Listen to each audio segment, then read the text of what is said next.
Samantha, welcome. How's it going? We have a lot of snow here today. Kind of crazy. I had a bunch of people tell me that they had snow that kind of live in adjacent territories that were states, and yeah, today we got like crazy amount of snow.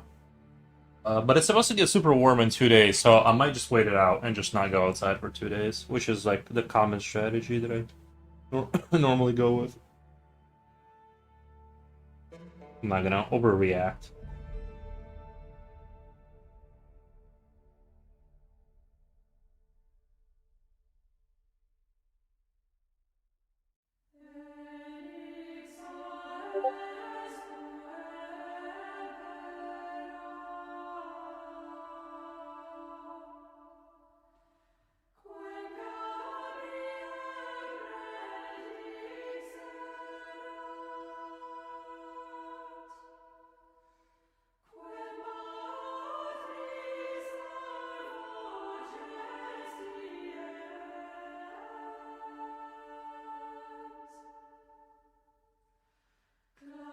Doing great. How are you?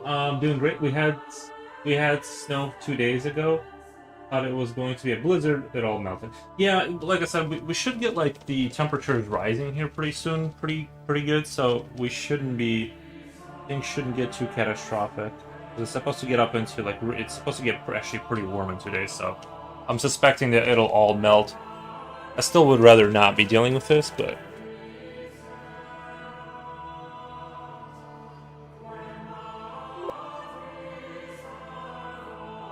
I mean, yeah, I don't have any. I did go hiking on my day off. That was pretty good. I was gonna post a pictures to Discord, but I forgot to. I just did it on Instagram to the stories or whatever.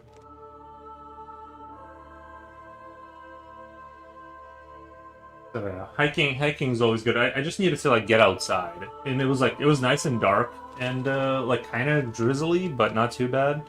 It was a nice little like break from the computer, being in front of a computer. Holiday sent this out, and surprisingly, the stairs didn't kill me. Usually, climbing up those like flights of stairs, hiking seems fun. It is. It is. I think I wish I could like enjoy it more and not treat it as a like go as fast as you can challenge. But yeah, it was good. It was a good day. Just even it was like really dark that day, so it wasn't like I didn't like struggle to like see. You gotta like fight the sun when it's like too bright. Um, Holiday Scented Soap says hi, Rose. The way you draw clouds, they look so fluffy and real. Thank you. I've been trying to achieve the fluffy and real vibe. Appreciate that. Definitely, clouds are my. I think these are maybe my best clouds so far. I think this is like the closest I've come to being happy with clouds. I still think they're not there yet, but we're moving in that direction. I want to do more. I want to do more monolithic architecture in clouded kind of environments. I'm a sucker for that kind of a thing. Future Oil says, "What the? Nice. I like your fish head. Your fish head painting you're doing. I think you're doing a good job with that."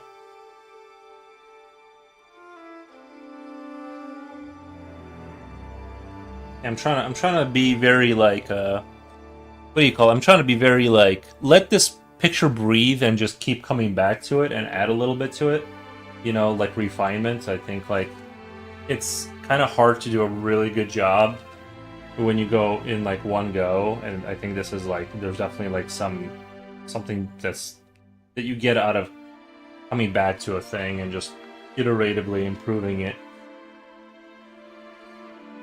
Also on the down K, yeah, and on the code front, we're kind of didn't have too much. I'm more confused than ever. Let's say I thought I had a breakthrough, and then I forgot what the breakthrough was in the beginning. Like I don't know. I thought I was like getting to a point where I was starting to understand some stuff, and then like I don't know. I kind of broke the game doesn't even run anymore. Like so I think I'm gonna scrap everything. Just gonna start reassembling things from scratch because Not really sure why the code doesn't work at all, but yeah, the mouse pointer thing I was trying to build is not working out very well for me. But I am not discouraged. I just need to start from the beginning. Reaper Put says, "Yo, hey, hey, how's it going? How's it going?"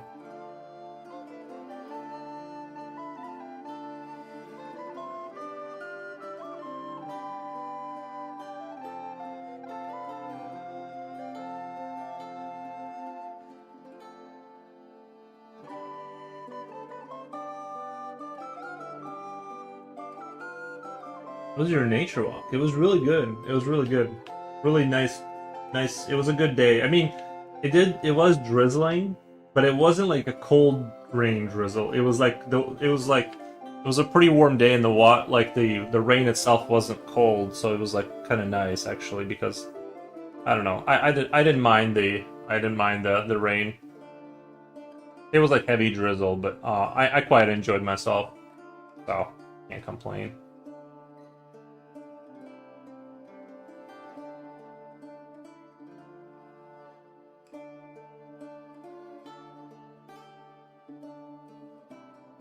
You were building a mouse. What the?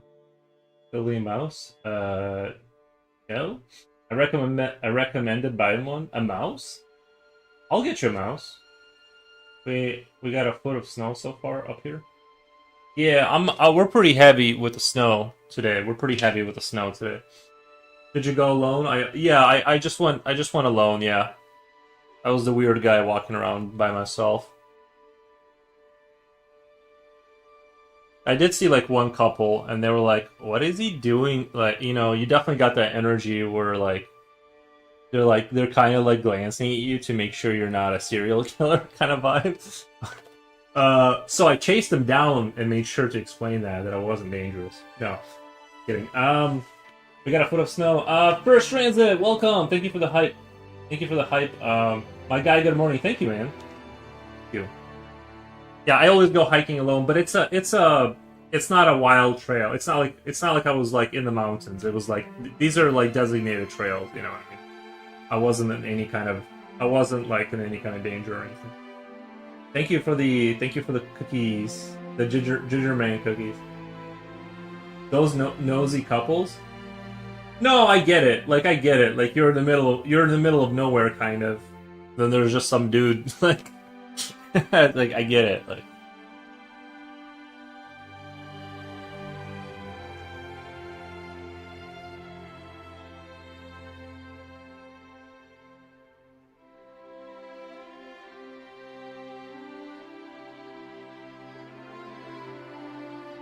it was a good time.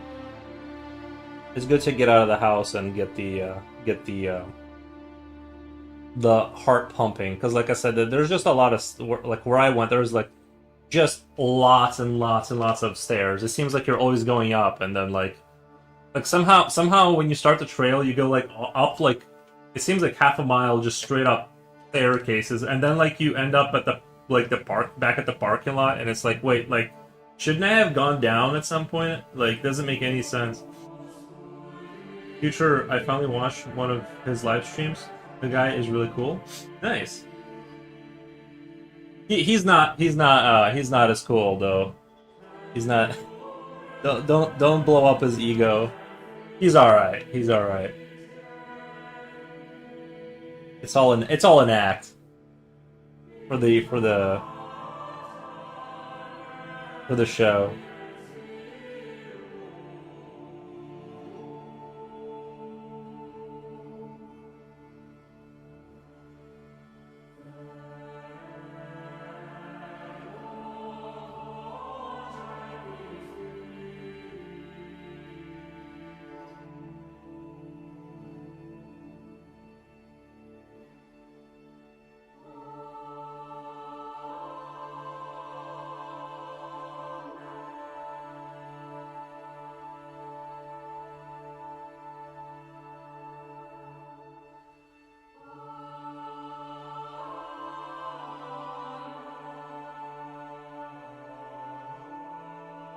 Tafara Davison says hi, love your art. Tafara Davison, thank you. Oh, did you guys see my what I titled the stream on YouTube?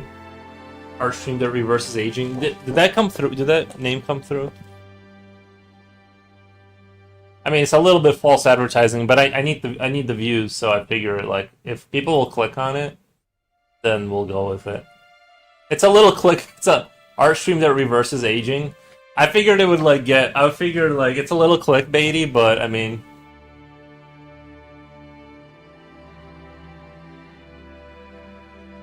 you heard it. It's official. I'm cool. Well, says Reaper put right, so that doesn't add a lot of gravity to that statement. No, I'm just kidding. Just kidding. Just kidding.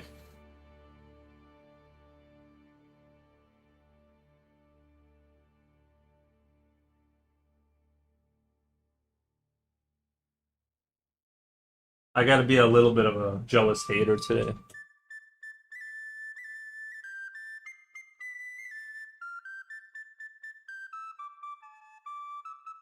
Yes, the name works. It's kind of false advertising. No, no, no.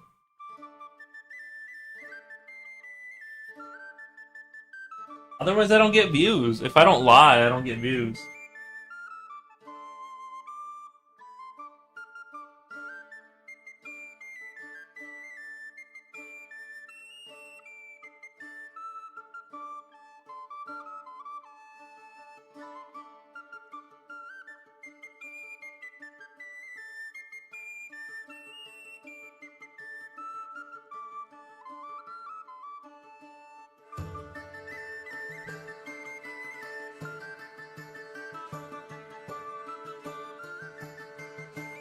Fishhead's painting was a small 8 by 10 canvas. I got at the dollar store. There you go.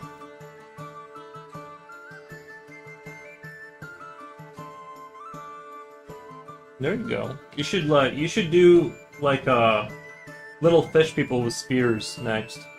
Because your fish heads are so good, you should just do like an entire. You should do like a fish head army with like spears.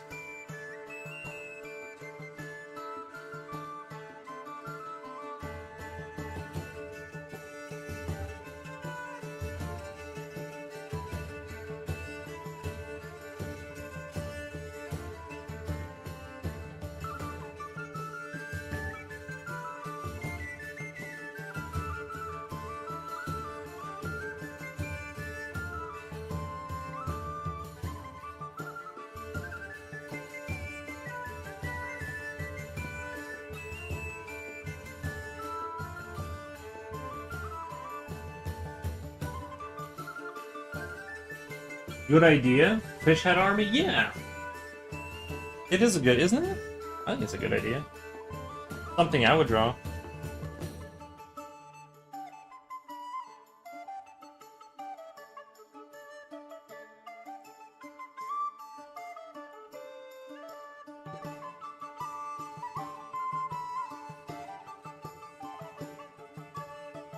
It is really sunny today, though.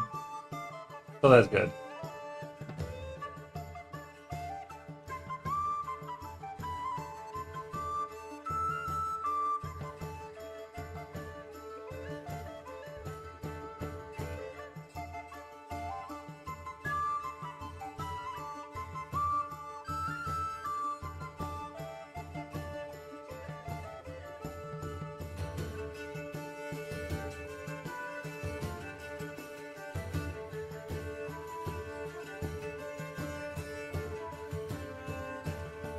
I did take photos of my and posted on my stories on Instagram, but it's really hard to capture the gravity of how amazing everything looked with a camera. Like it looks about like 30% of what it looked like in real life.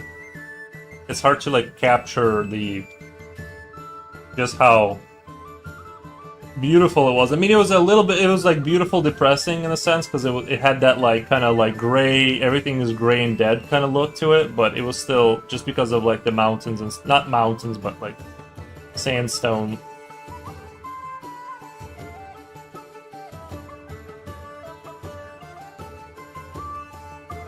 Or whatever is up there. I'm gonna repair the screen door later to. What the? Nice. That's the one, the screen door, that's the one you ripped out in the alcoholic rage moment, right? Or is that what you're referring to? Like when you got really angry when you were drinking? Or Coolio, hello, Mr. Foro's in chat. Anyway, I'm kidding. I know I was ripped out. I know it was the wind that got it. That's the story we'll tell the police, right? The wind ripped out the door. Coolio says, as usual, be lurking Manic Monday. Nice. Very cool.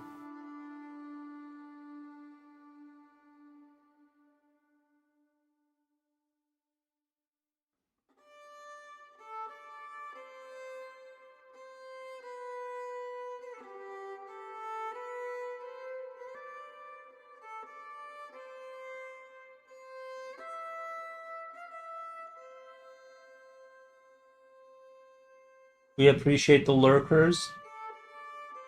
We do. I have been playing a lot of Helldivers in the background a little bit, so that's been a lot of fun. I'm unlocking all my Halo stuff, my ODST armor, and my AR. Actually, a really good rifle, the AR.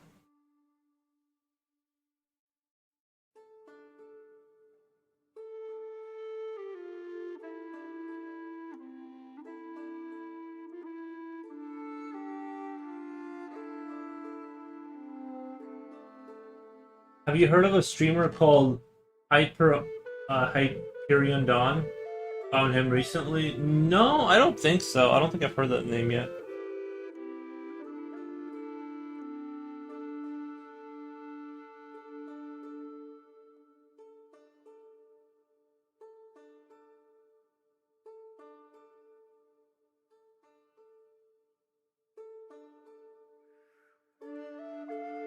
He says he follows you?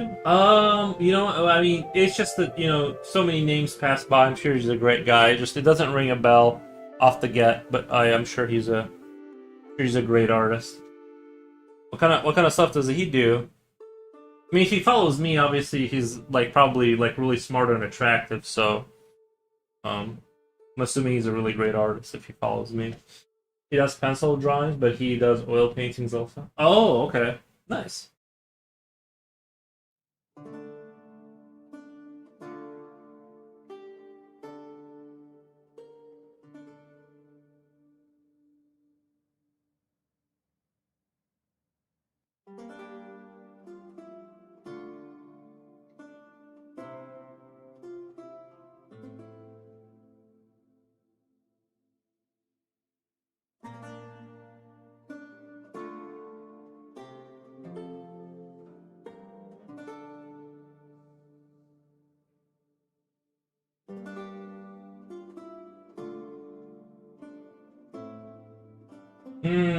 He doesn't show his face, but he's probably about your age, 30s, I think. Nice. Define says, what is this sketch of? What's around the sphere? What's around the sphere? Clouds. They're in the clouds. What the? It's a science fiction the science fiction. I took advantage of discovering Twitch and added about 20 artists. Lots of cool people. Nice. Well, I'm glad you're branching out and finding cool stuff you like, man. But Jen says, I'm referring to your title, sir. Oh, wait. Jen, I think you deleted one of your comments because this is the first one I see. I don't know if you said something before this because I'm referring to your title, sir. But I don't see you saying something else. It might have been, it might have auto deleted your comment because I don't see anything else you're saying. So I'm not ignoring you. Just know that it probably just, if you put in a bad word, I don't know. It just seems to, YouTube seems to delete a lot of comments. He draws a lot of faces that look ghostly. I can't follow too many people. It gets too busy. Oh, I got it. Yeah, I mean, there's only so many hours in the day. I totally get that. I mean, once you find this one, you really don't need to branch out anymore. But I get it. I get You got to the final. You know what I mean? There's nowhere to go past this point. Um, like you found the right one. So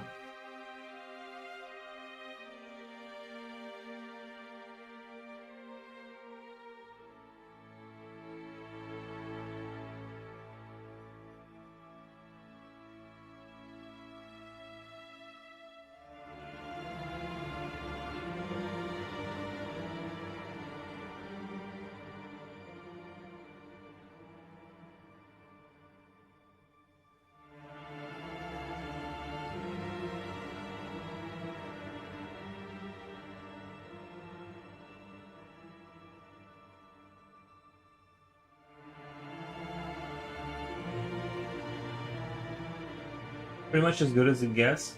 Nowhere to go but down. Exactly.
I spent 10 years following 5 people. It's really hard not to waste time on the internet. No, it's really hard not to waste time on the internet. I think that's true. You can get caught in a loop for sure. I gotta call. Nope, no bad words. Oh, I got you. I got you. But like, I'm referring to your title store. Beaters look nice. Thank you. Well, I've been working on this for a while, so hopefully we can get it there. I want to do the maximum. It's like I want to see what I can turn this into if I just keep spending, like carefully iterating on it with a fresh brain. See where it takes me with this piece. I'm really happy with the way it's coming out. Actually, like the more I work on it slowly, like I said, just wanna.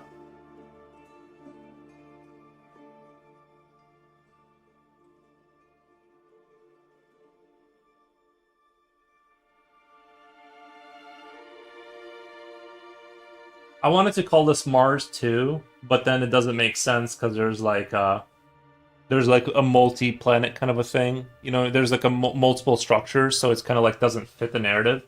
But I wanted to call it Mars 2, and maybe it could like be sort of spiritually connected to the Sons of Mars universe. I think that would be kind of a sexy kind of like it's a man-made Mars for the Sons of Mars, where they were like, because Mars has that connection to war because of the Roman Empire. And so, if calling it Mars would have been like the planet where they train all their troops and stuff for the Empire.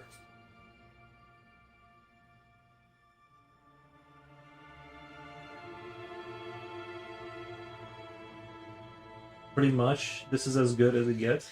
Oh, I read that comment. I guess it's good that I read it again because you're right. I think good comments should be read twice sometimes.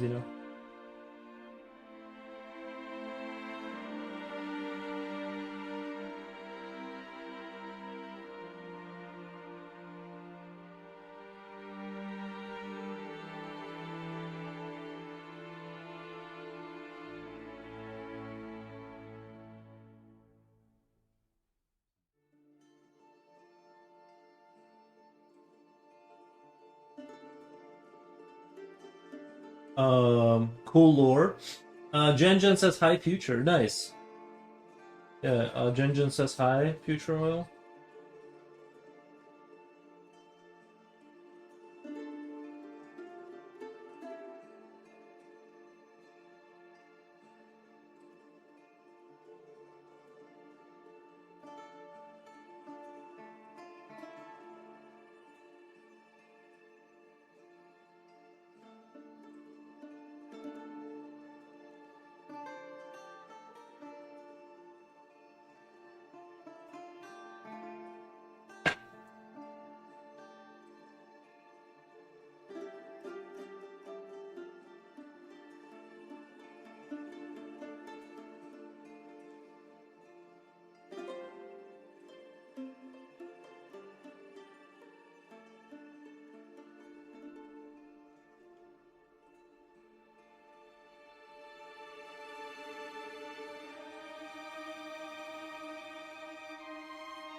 I did trim my hair, and I don't think I did a super good job.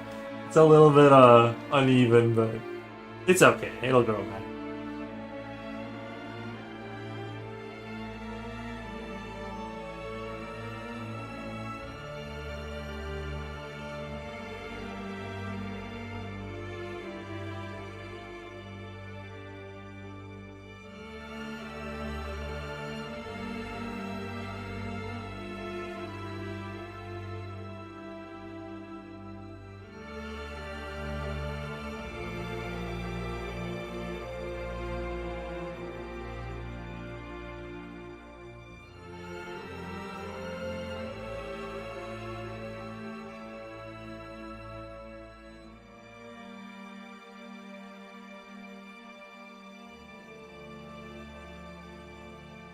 Where did you trim? My head and well, I shaved the beard.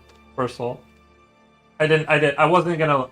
I got such good reception on being clean shaven that I'm gonna like keep up with that. You know, not like not too much, but enough to where I'm not gonna like just overgrow.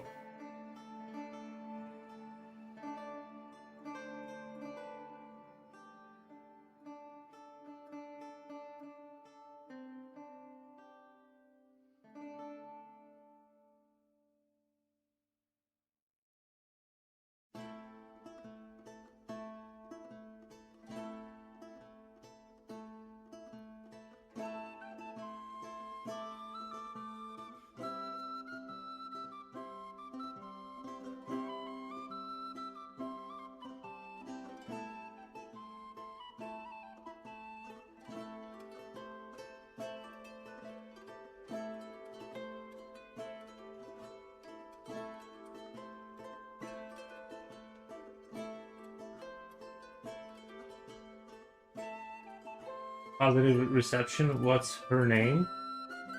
Um, no, it was just the people on stream. Get slow, please. Did you mention to Jen that midterm voting has voted me Mr. Cool? Oh, nice. Yeah. Apparently, Israel thinks he's cool now. So, I don't know. Delulu. No. I'm just kidding.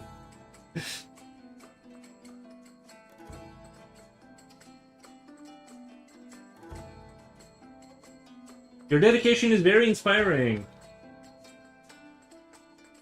Nice. Thank you.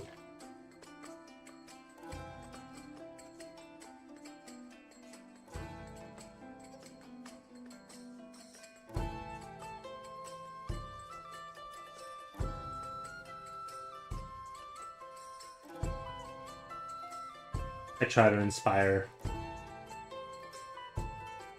She says, I mean, I'd say it's accurate. Cool guy. Nice.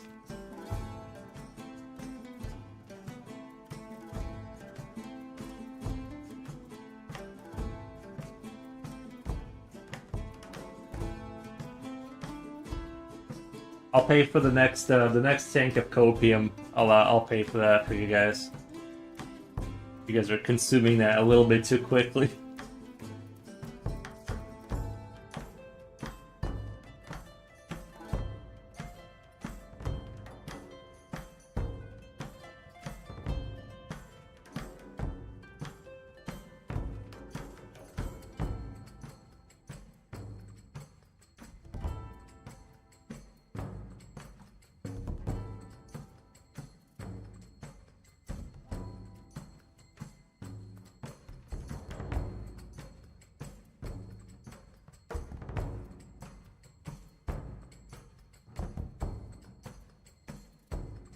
Lol, offended.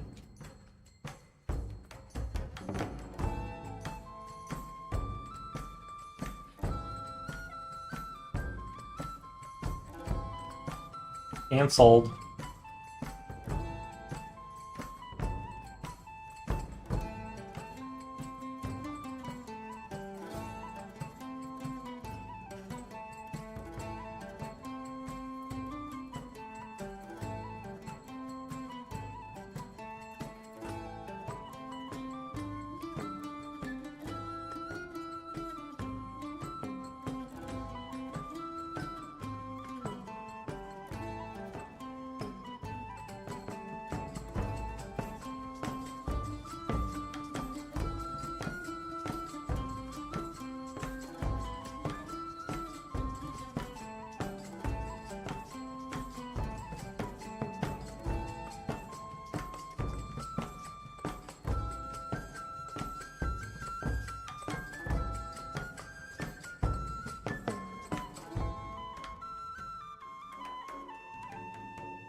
It's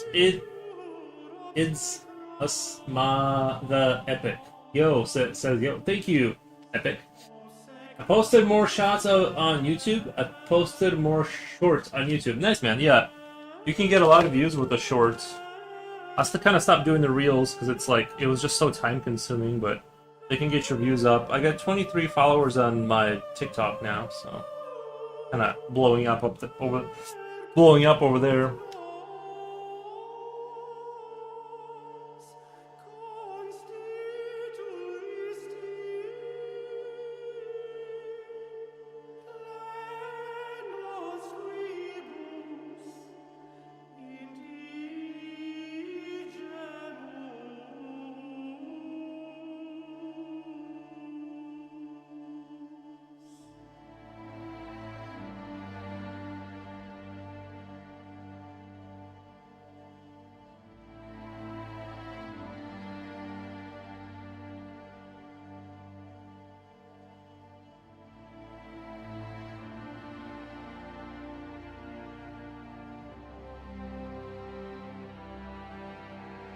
What's the name of Future's YouTube channel? Future, you want to post your link? You want to post your link to your YouTube channel on Twitch, and I'll copy it to YouTube for Reaper Put. Coolio says hello again.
What song? Hold on, that's too long.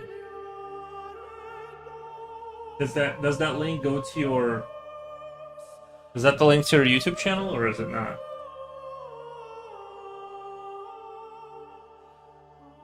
Alright, that is the link to your YouTube channel. I'm gonna post it on the YouTube chat. If you do it, it'll block it. Copy. Well, I'm sure Reaper Put can go to it. I'll just do it. I'll just do it really quick. Alright, Reaper Put, this is Future Oil's YouTube channel.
Just joined in. Wow, those clouds are explosions. Look so cool. Good. Thank you, Judah R.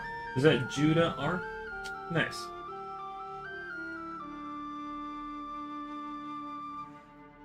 Future Oil says, I sound like a YouTube now? Nice. Don't forget to like and subscribe. Oh, nice. I see what you're saying. I see where you're going with it.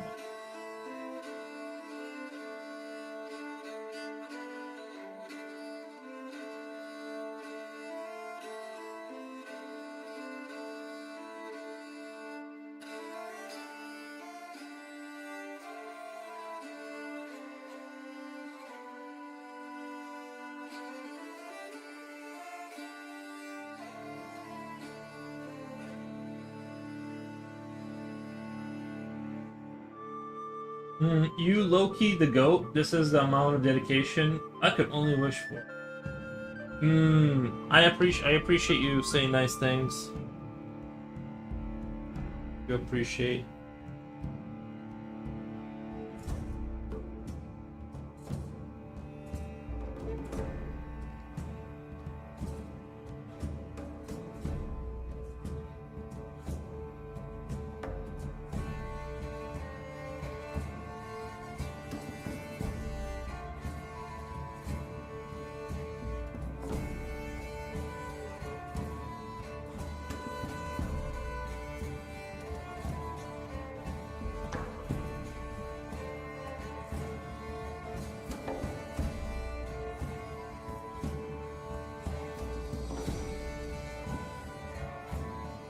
Is this art for a personal project? Yeah. Yep. Just wanted to do like a science fiction scene. Yep.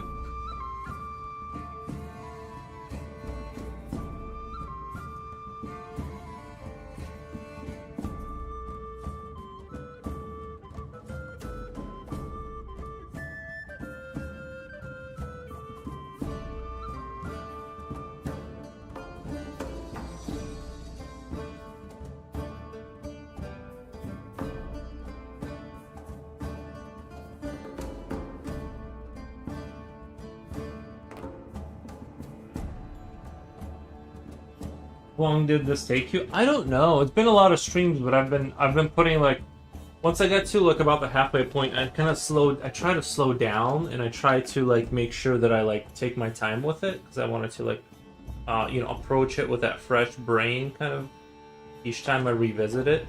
So I've been very like meticulous about this one, so hopefully that kind of shines through. Hopefully that shows.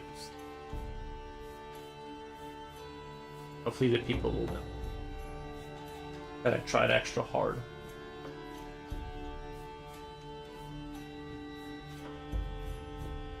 You are truly special. Thank you. Oh my god, Reaper Put, you're so smart.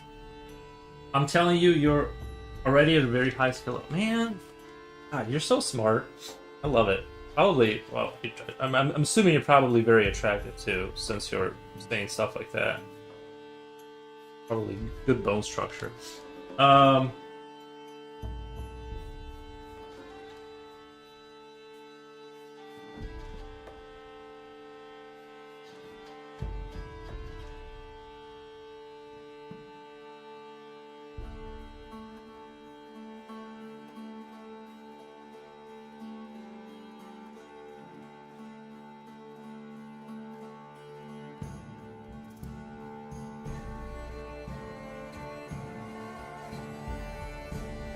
Yuri's haircut messed with his brain cells. I cut in a little I took off too much of the scalp. It affected the brain. Very handsome, my mother always said so. Nice.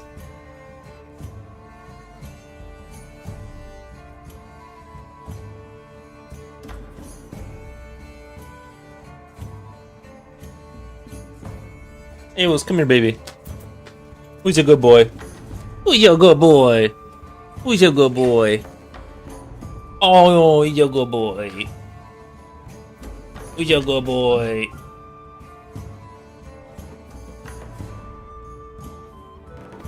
He's your good boy. Oh, I know. I know. I know.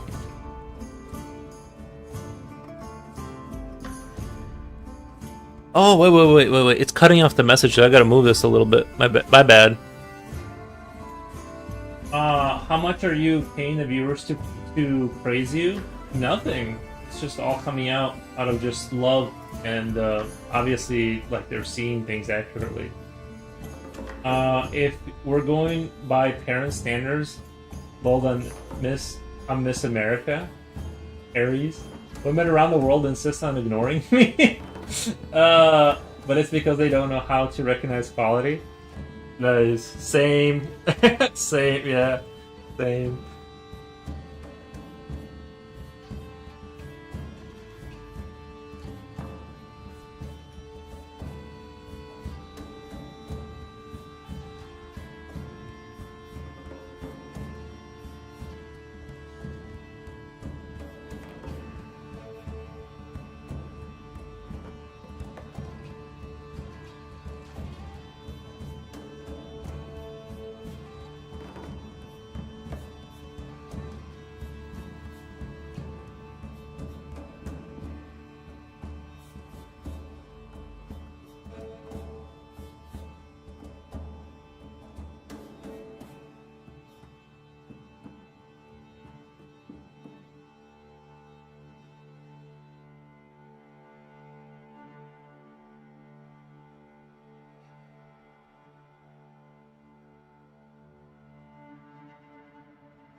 Full K-Cute story. Whenever I would come down the stairs and my grandma was over, Grandpa was over, he would sing, "Here she is, Miss America."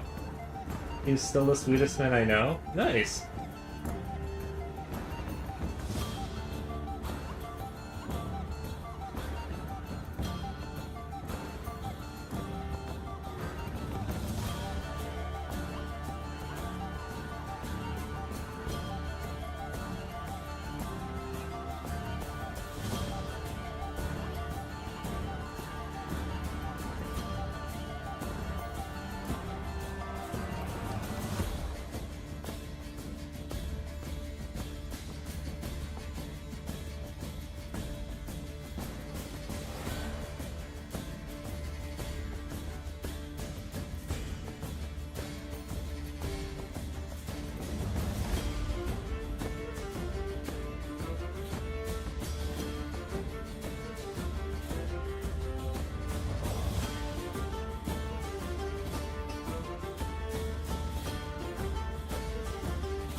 Yeah, the thing that the clouds are actually like I'm actually surprised at how well they're coming together now. I'm actually a little bit surprised, honestly. I didn't expect it to kind of go this good because at certain points I was having my doubts, to be honest.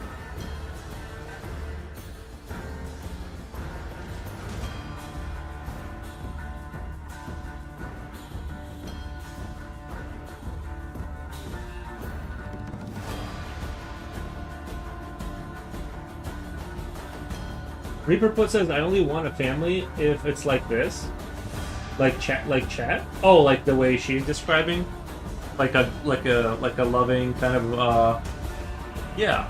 That's a good thing to aim for."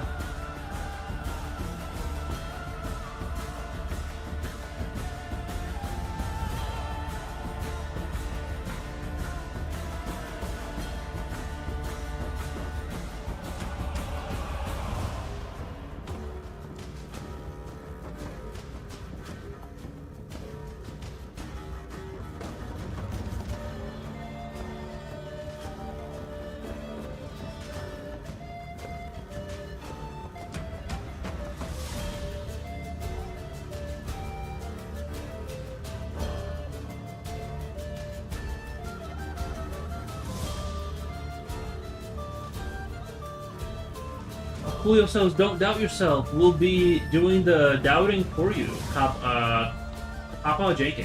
Nice, thank you. Believe in us that believe in you. Nice, thank you. Appreciate that. I don't know if you go through this. Sometimes I fall in love with a painting I'm done. 2 days later, I'm like, what a mess. It's not that great. Yeah, I think I go through those cycles too and stuff like that. Usually I hate it, and then like later I look at it and I'm like, you know what, this actually wasn't bad. Like it's usually like that. I'm like I kind of start to hate it, and then like I realize it actually wasn't. It was actually pretty good in hindsight. I think that's why I started taking a day off, just because I'm like, I think my brain just gets fried after a while, and I can't objectively see what's going on anymore.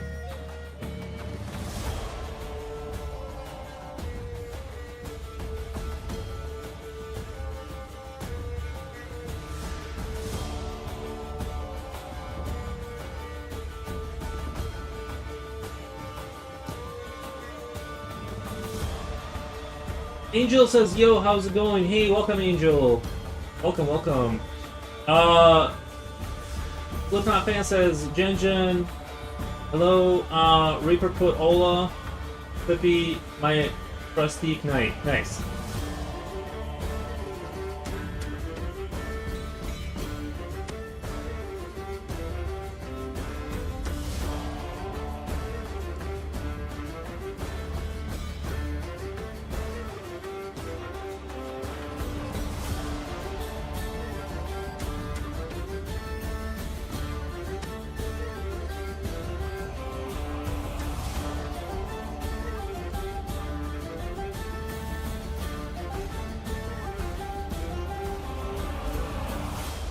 Our piece looking great again. Thank you. Slipknot fan says, "Привет, Юрий." Спасибо, привет, привет. Как дела в Британии?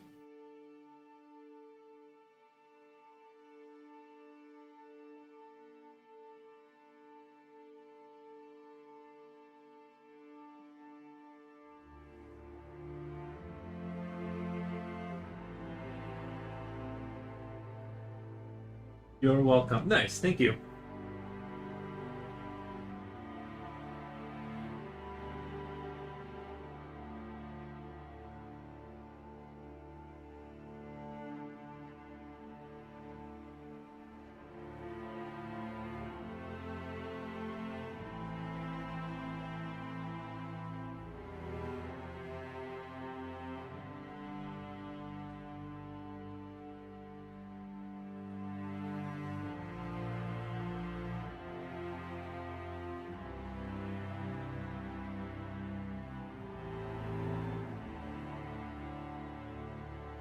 Dr. Pixon, hello. Welcome, my friend. How's it going?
How's everyone? I'm doing great. Um, Not too many complaints. I went for a hike on my day off, and that was fantastic. Really enjoyed the hiking. The weather was dreadful, but I kind of weirdly enjoyed it. Kind of nice to walk in the rain, I guess.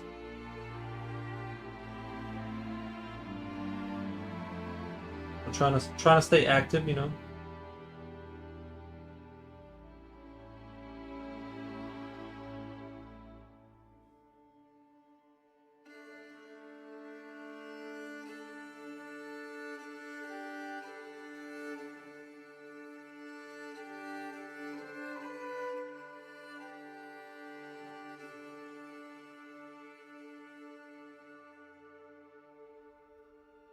It's good to hear. I love rainy walks. It was like heavy drizzle, but yes, it was good. So I didn't get like soaking wet all the way through, but it was definitely like heavy drizzling, which is fine. Like I said, I really enjoyed the whole experience.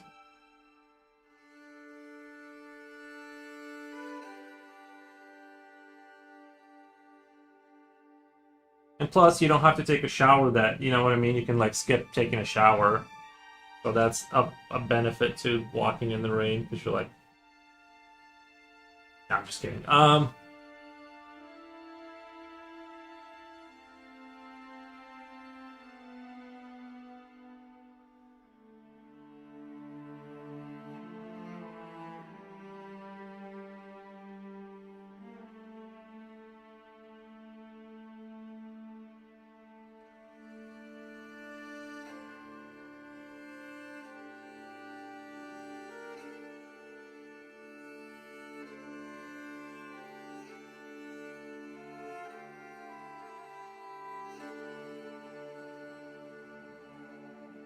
uh, Skip shower, little yikes. That's what that smell. That's what that smell is. Um, did some school assignments today and painted the ceiling. Oh, like Leonardo da Vinci, right, or whatever. Who did the 16th Chapel or whatever it's called in the Rome? Who did that? Whatever his name is, Leonardo DiCaprio or whoever. I forget their names, but you know, some great guy. Otherwise, it's been quiet here. Had a lot of late had a late night yesterday. You fell asleep at 4 a.m. this morning. Yeah, I don't stay. I try not to stay up that late anymore, but it's cool. You know what I mean? Like I always like regret. I mean, sometimes it works out like 4 a.m. and then you just sleep until like 10, and you know get like a solid 6 hours. If I could do that every night reliably, but sometimes if I stay up that late, my brain just goes, okay, never mind, we're not going to sleep now. Never mind, this is what you want. This is what you wanted. What you said you wanted. So.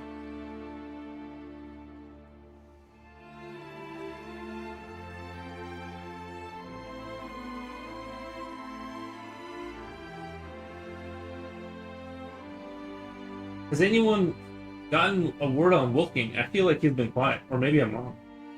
Maybe it's that joke I made. It might have been that joke I made about there's no such thing as street smart. I don't know. I don't know. Somebody said that like they don't have street smarts, and I'm like, don't worry, there's no such thing as street smarts. Um, I slept at 3 a.m., woke up at 12 by mistake. I slept till 3 a.m., woke up at 12 by mistake. Gotcha.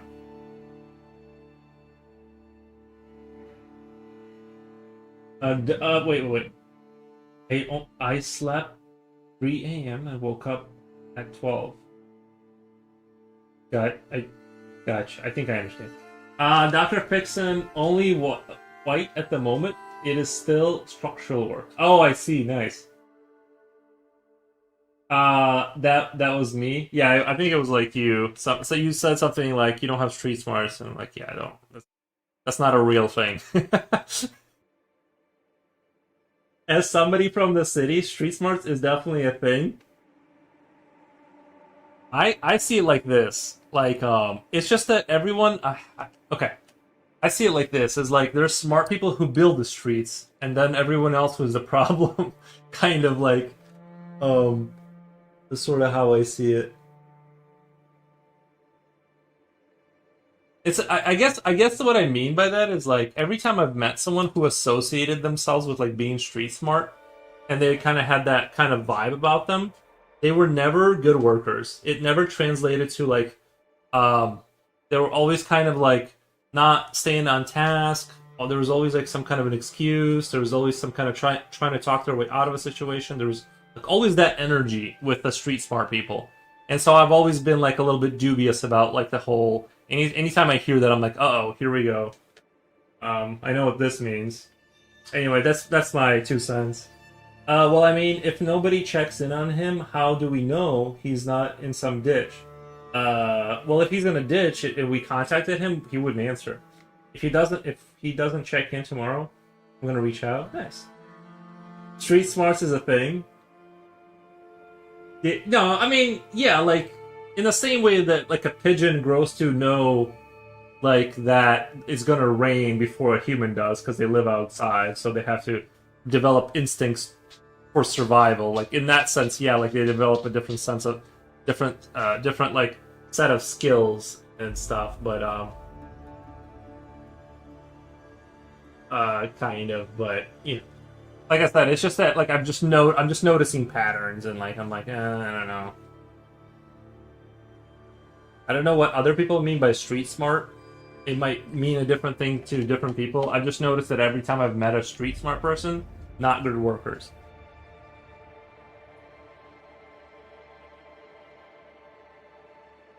That makes sense though. Maybe he meant social skills. Hmm. Yeah, it means a different thing to different people, I'm sure, but because that's kind of like a broad term. But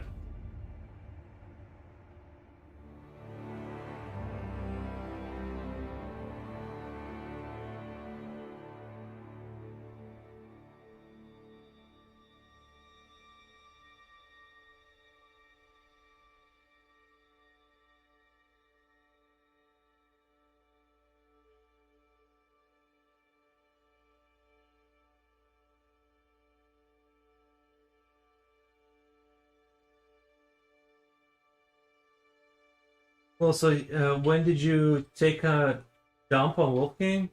How long has he been? Well, I don't know. I don't think he'll usually comment a little bit towards the end of the stream. He doesn't really. I think he's more of a heavy lurker. He doesn't. So he might have been here. I don't know. Like it wasn't too long. It was a few days ago. I don't even think he's upset at that. I'm just saying like that's the only thing. That's the only interaction I remember that like maybe I don't know. Maybe he took offense to it, but I don't think he's a super offendable guy. But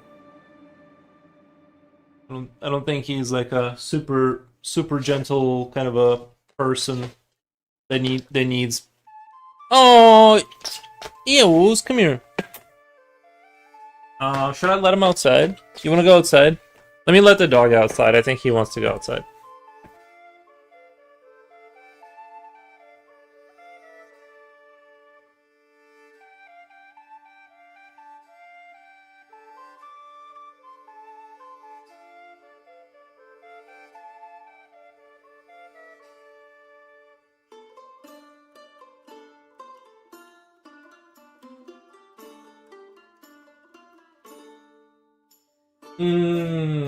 I think he's busy at the moment due to college work, but he was here at least on purpose. Yeah, he was here. Not too long ago, but even when he is here, he doesn't usually comment because he's like working on his college. So not sure if he pops up at Red. He does sometimes, but like I said, he just doesn't comment a whole lot. He's more of a lurker. We need to check on each other. Yeah.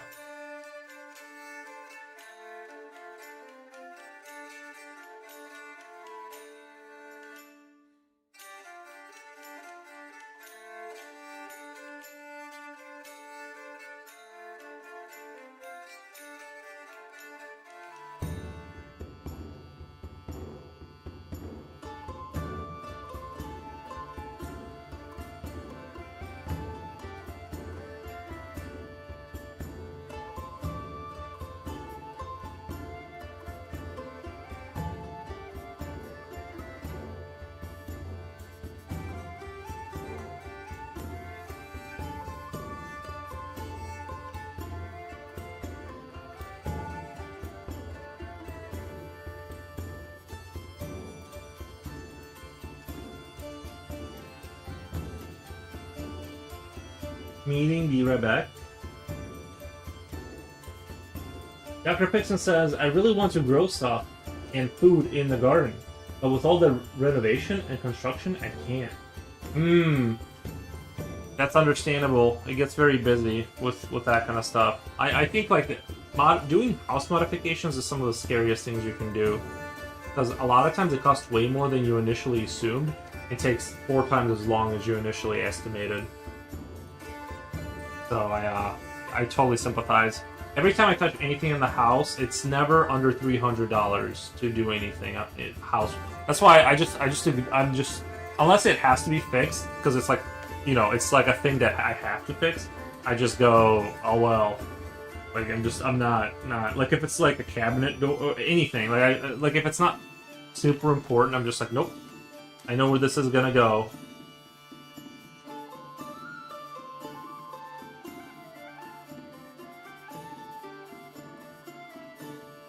Down with it. Even Drohagas. Wait. Even Drohagas says hello. Hey, Even Drohagas. Is that another sphere in the distance? Yeah, it's another sphere. Yeah. The sizes are supposed to be like kind of like whoa, they're very large, but they're like there's so much distance. You know. I was debating about not having that sphere there. I was like kind of debating on whether I should not have it, because it's like, is another one really going to help anything? But I'm going with it, you know.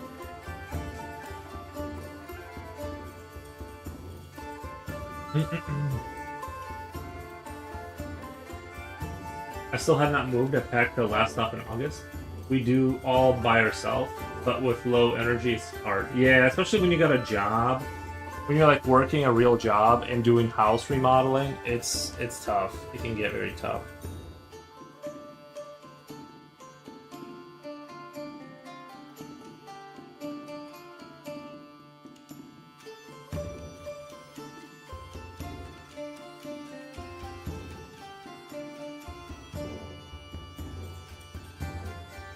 No job at the moment, only 40 hours week school. Oh, that's still a lot.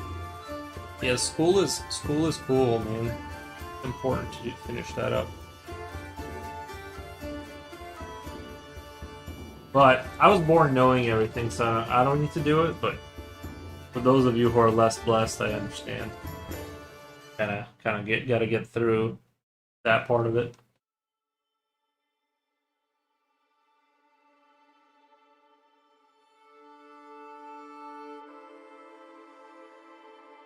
Now let me let the dog back in. He's barking. He wants to come back inside.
Even Drohaga says hello. Hey, is there another? I missed that comment. It's kind of hard working on top of school work and stuff. Yeah, it's very hard. I sympathize with the plight.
Never had that experience. I don't know how people manage it, especially nowadays when college is almost full time.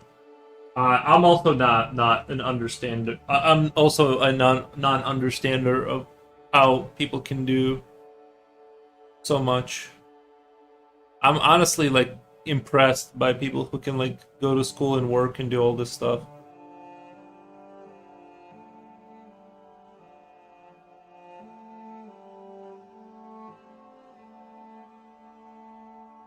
I need me time. You know what I mean? Like I just like I need me time. Like I don't want to run things. I just don't get it. I don't know.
Meanwhile, the world's elite are saying, you need me time. Everything is getting 400% more expensive. Oh, I know.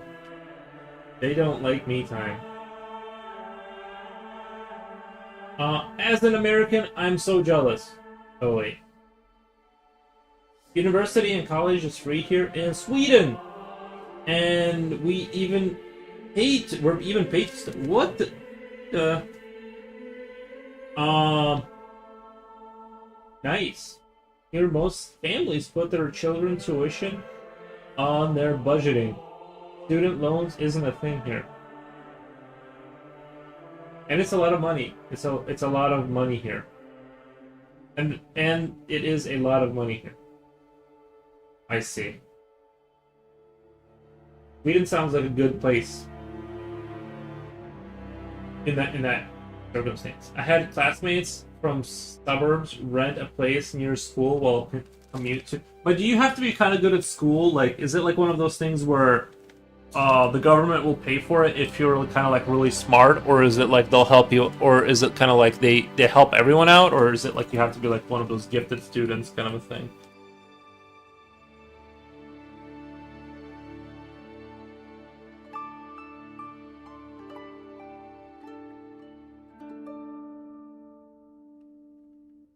I watched a really dark movie one time about Sweden. I think it was about Sweden that somebody recommended, and it was about these punk rock, like kind of bands popping up in the 90s, and they were burning down like all these like churches and stuff. It might have been in Norway. I don't like really remember.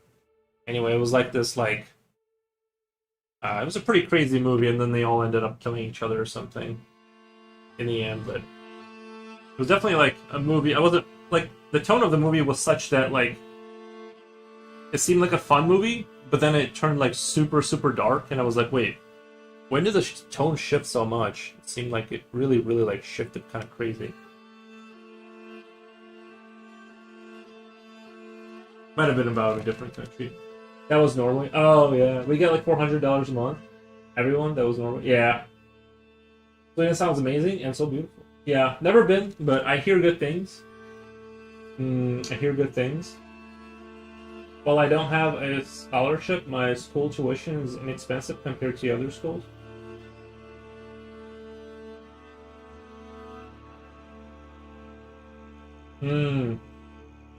Yeah.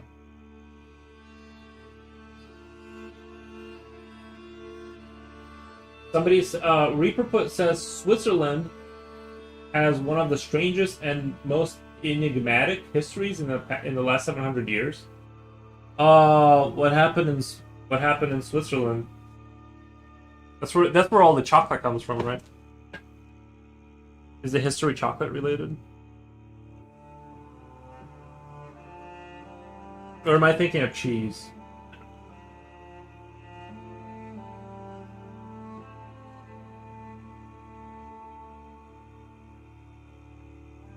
When I get rich, I'll go to Sweden and go like walk around and stuff.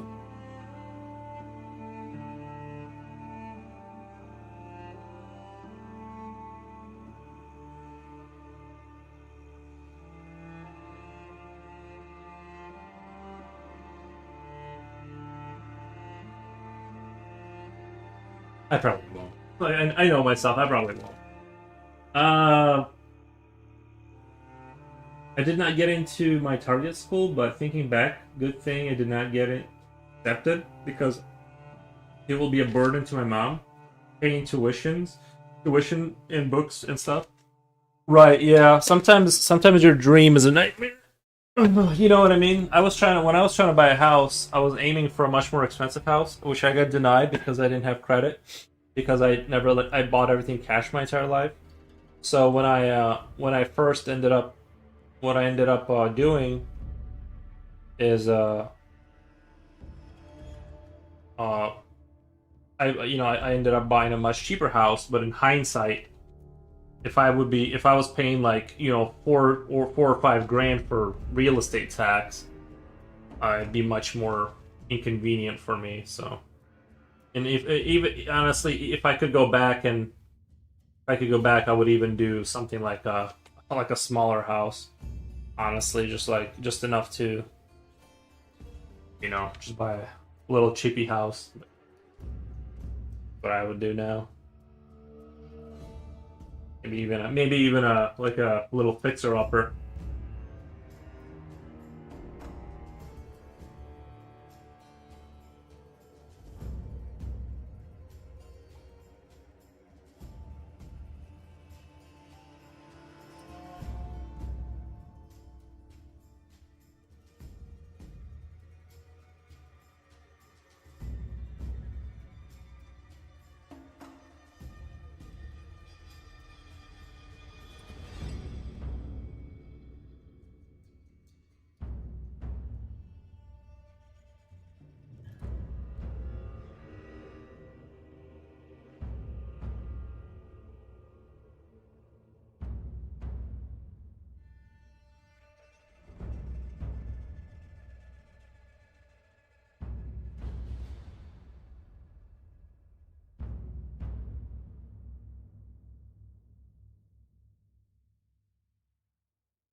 Bought my apartment when I was 21. I renovated a bit. This year, my father will take it. Okay. I don't need my flat anymore, but my parents are splitting up after 42 years, so he needs it. Oh, I see, I see, I see. Yeah.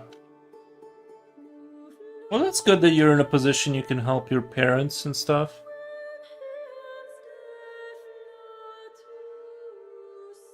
Honestly, I think my parents would have split, but they were too poor. Being poor kept them together. 42 years is a long time. Oh, I know. I think like after a certain time, it's like when you're old, like you kind of just want, don't you just kind of want to be alone a little bit? Like just not hear anyone. It's like it's almost worth. It's almost like the money is just worth. Not the money, but I mean, it's like you almost just like don't want to like. I would almost like. I would rather make less money and just not have like the headaches of like certain jobs offer. Like I get like as you get older, you just don't want like you just want like Julio. I'm kidding, kind of. Like I'm kind of kidding. It was a joke. But I'm not. I'm not. You know what I mean? I think when you have wealth, it's a lot easier to like if you make a decision to split. It's a lot easier when you have wealth and you're just like, I'll just go buy a different house. Like, see ya. You know. I think being poor kind of keeps people together, literally in the same house.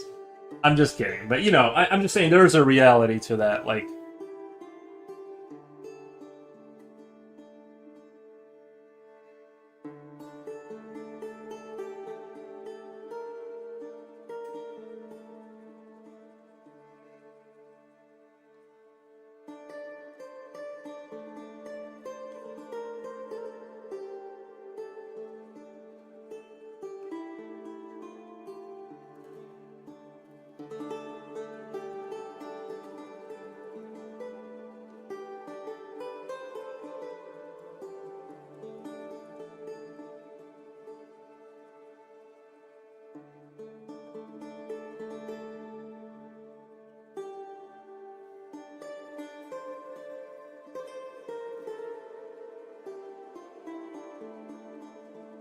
Yuri and Reaper, do you guys like Goodfellas?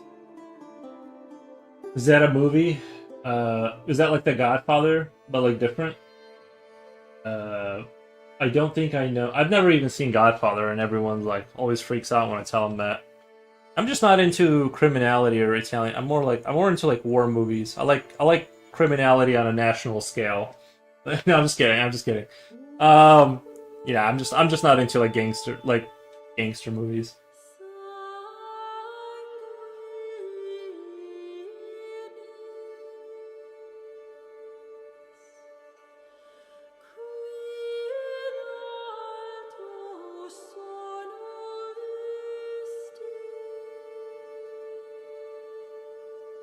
Love it. Love it. Oh, you've seen it, Goodfellas? Was it good? I don't. Great movie. Oh, okay, it's a movie.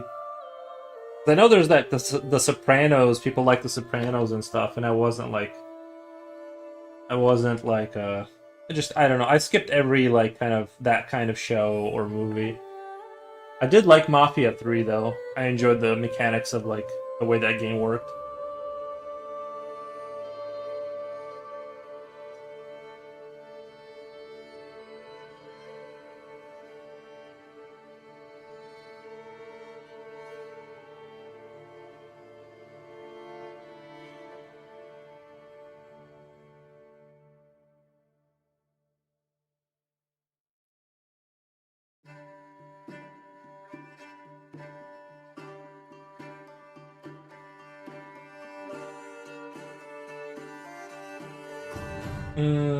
Goodfellas is directed by Martin Scorsese. Yeah, the other one I didn't really like is Reservoir Dogs. Like when they were cutting off the guy's ear and stuff. I'm just like I'm not into like that kind of torture porn kind of stuff. I think it's a little just not. I don't know.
Hmm.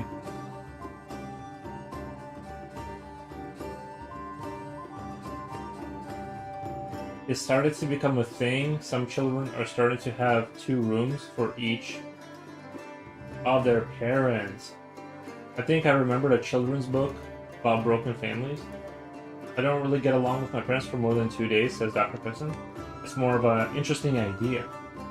But yeah, it's not common here. Divorce isn't a thing here. Yeah, that's good. That's good.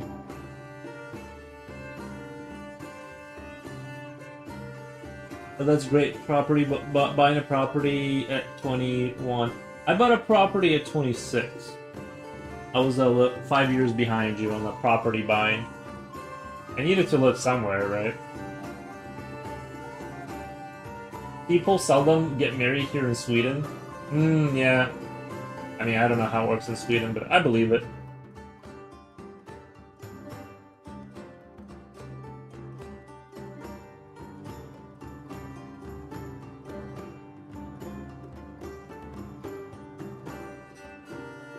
It's, yeah. People in the West do not get married. Like, there's no one gets married anymore. I guess they do, but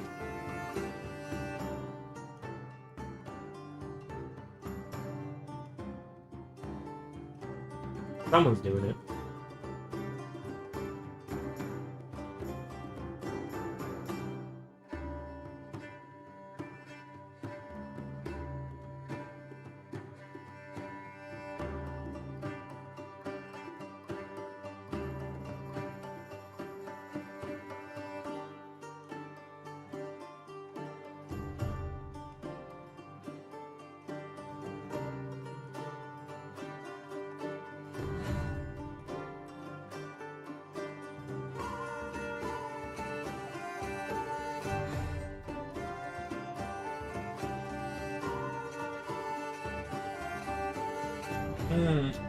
Dr. Pixon says, I rather buy a house than get married.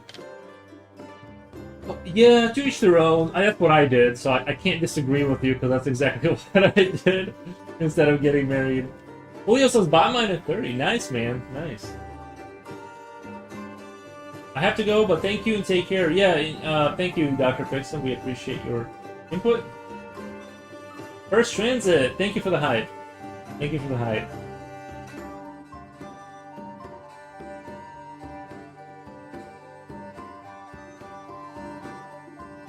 I like these movies because they show a reality. There are no heroes among thieves, and what does it profit a man to gain the whole world and lose his soul?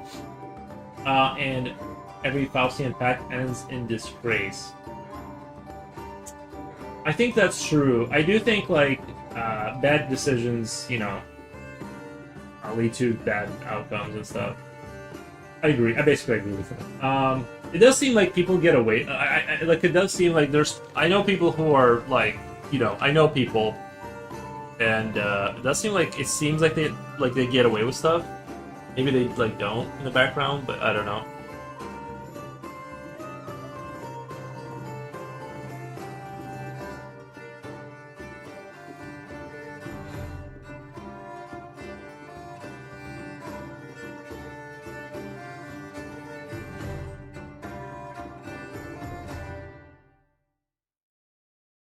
It's one gangster movie that is based on real people.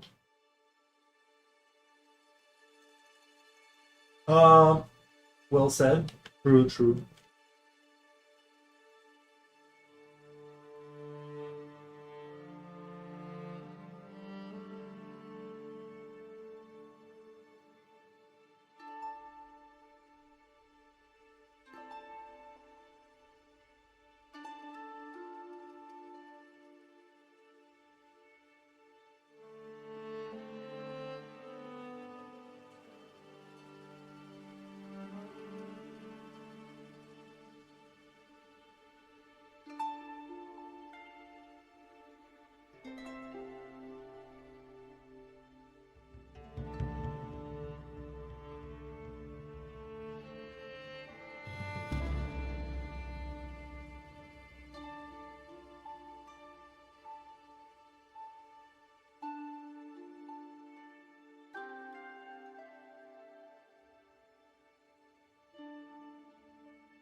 Every cost has a consequence. It may take years, but the bill will come due.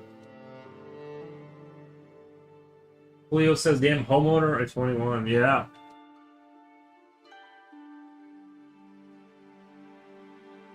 I do think you're right that every yeah, I think when you do bad things, it does come around, I think.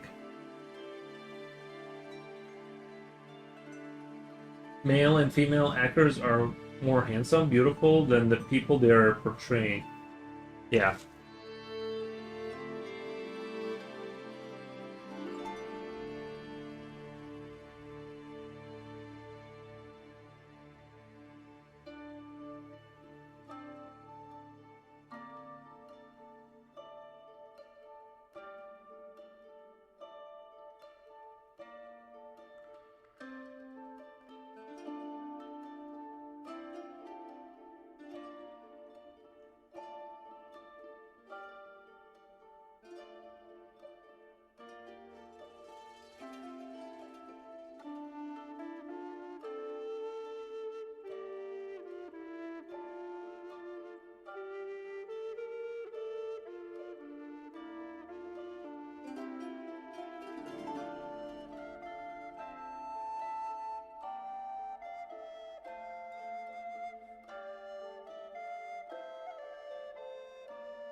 And I think most people got out of college at 23, the earliest. They took college and didn't take a gap year.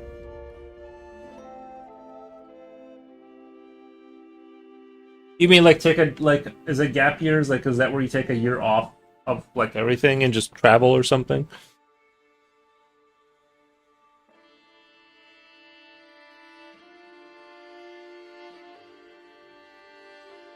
Hmm. Yuri, do you have any cowboy boots? No, I don't have cowboy. I just have sneakers.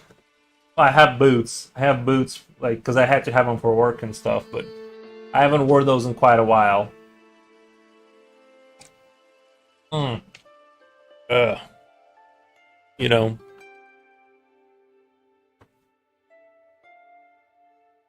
but I'm not a big fan of cowboy boot like design. Like the way they look is like looks a little silly to me. So I'm not no offense to the boot wear like the cowboy boot enjoyers. It's not my style. I like a regular old boot.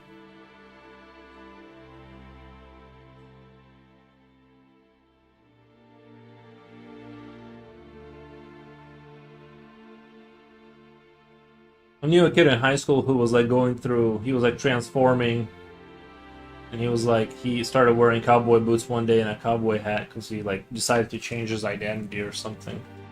He just became like a different person. Everyone made fun of him. They look pretty cool. No, they don't. To me. They look goofy. Like if like I don't know. They look kind of goofy to me. Like it's hard for me to take someone seriously if they're wearing what looks like a costume, like a Halloween costume. You know what I mean? Like it's like, are you really out there wrangling cows, or are you just you're gonna stand in those like you aren't like you're gonna sell this image right now?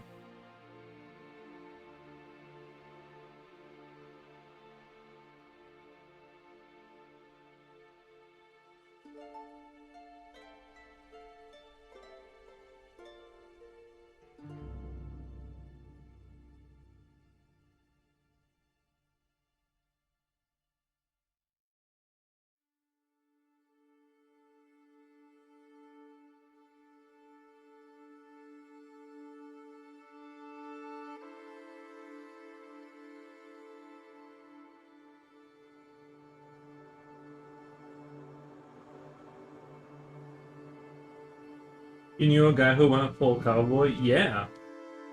He just started changing who he was.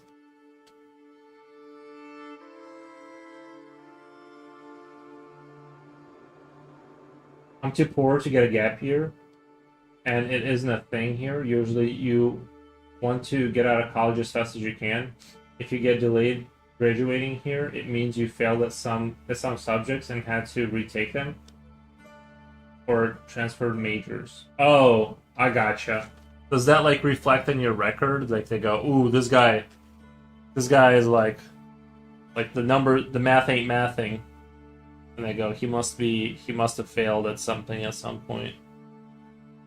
He never be trusted again."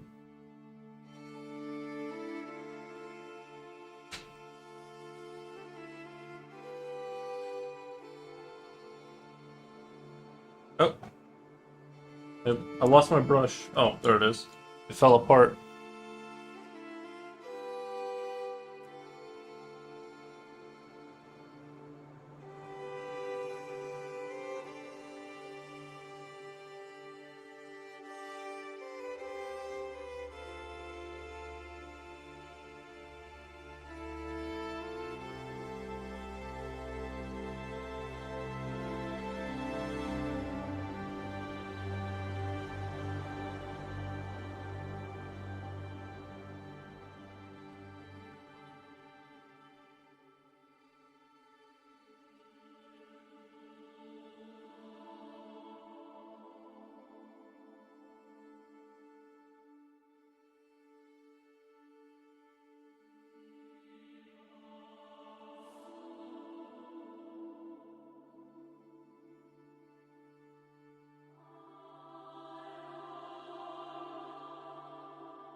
It is usually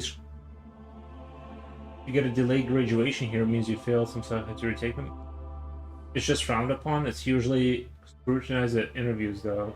Oh, so it's yeah, it's a thing. It's a thing that they go, "Hey, what's up with your?" It's like when if they ask you in America about like your why is there a gap in your work experience, and I'm like, I'll have to be like, I just didn't work for a year. He reinvented himself as a cowboy. I don't know what he's doing now. I think it might have been a phase. It's like, we all go through phases and stuff. I think he just had like a really hard turn towards that cowboy kind of energy.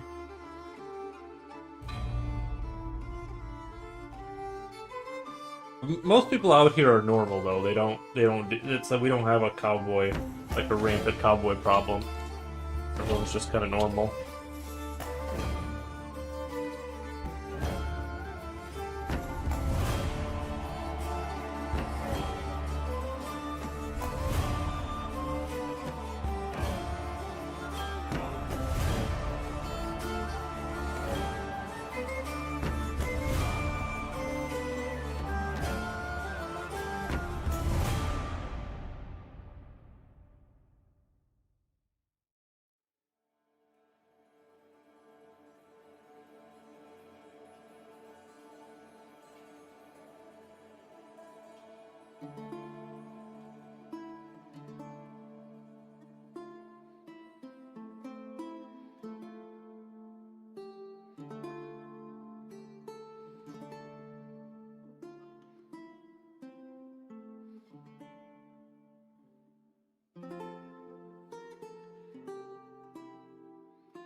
Probably a phase. I hope so. I hope he. I'm just kidding. I don't know. Emo, it's not a phase, mom. Yeah, I never went through a phase. I don't think. I never had like a thing that I wanted to. You know what I mean? Like,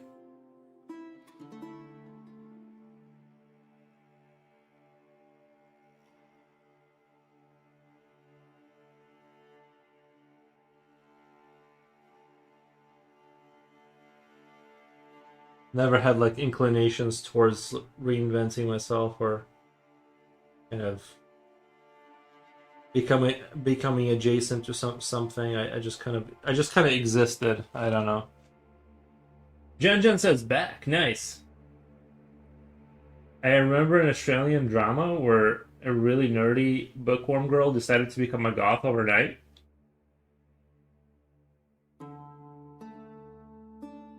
With regards to becoming goth, I would take it. I would just kind of ease into it.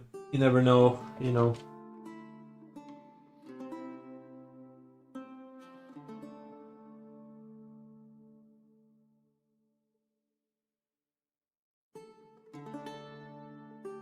I'm fine with just existing. I don't need to be a goth or not goth or whatever.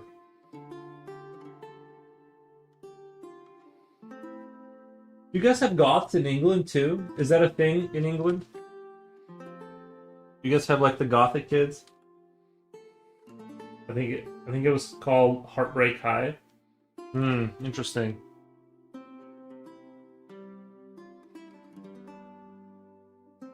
It'd be kind of cool if in England, it'd be kind of cool if in England you guys had your own like things, like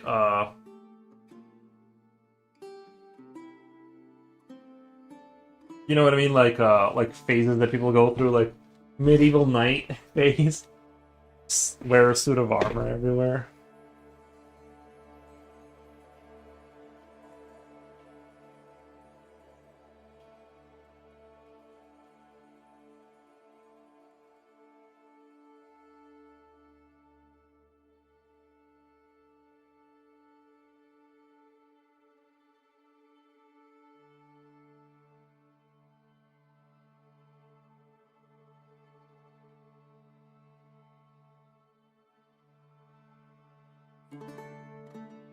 WB the network.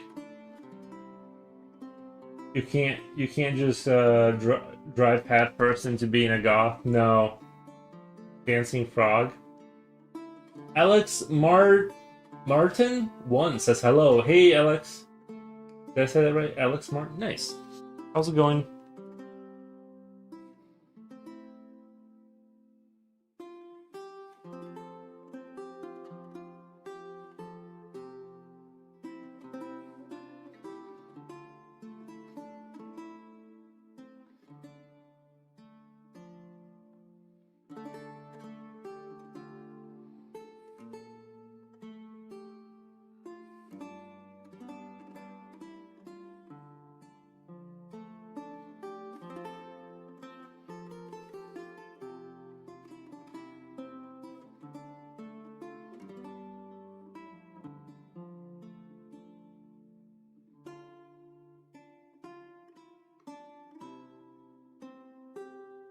Still have cosplayers friends, and they are perfectly normal outside conversations.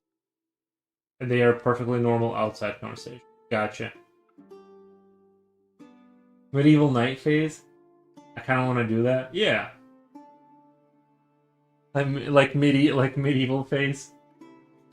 Like imagine if there was like a group of kids, like you have the skateboarding goths, you have like the artsy fartsy group, the theater kids, the jocks, and then you have the medieval serfs, and they just wear like those like little hood hats that people used to wear, and like they have the apothecary kind of like, you know, like the guy with the beak, and like they all just kind of dress up medieval, and then you know you have the knights in there. Did you know? Like, kiss the black. Oh, wait, kiss the. Sorry. Kiss the back of a woman's hand when she's introducing herself. All of that. All of the cringe stuff. Yeah, bring it back. Cowboy and Wild West are one of the most serious eras of art today. Cowboy, Wild West. Yeah, I could never identify with the West. Like the Western, like the cowboy Western expansion, like that whole kind of like. I could never get into it. The cowboy stuff. I don't know why. It's like deserty and boring. I guess. Like I just never found it to be like compelling for some reason. Like I know a lot of people like a lot of like older Americans like they love the cowboy kind of energy, and I don't know why it never clicked with me for some reason. And I even tried playing Rockstar's, what's the game they made? Red Dead Redemption. I was like, I don't know.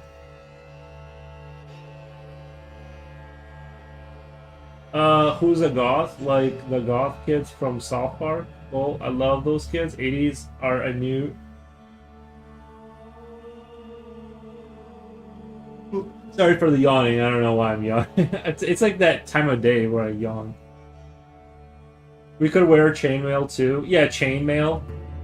That would be a good idea. Like chainmail. Like, well, just the like as just I feel like you would probably just buy leather if you were like kind of trying to get in on the medieval scene, and like a little like one of the medieval hood hats. Those leather caps they wore for some reason, and then like you just slowly ease into it. And I feel like by the time you get to chainmail, because it's so expensive, you'd kind of like it'd be a couple years in because it's so expensive. You'd have to really like have an extra job on the side to like afford that.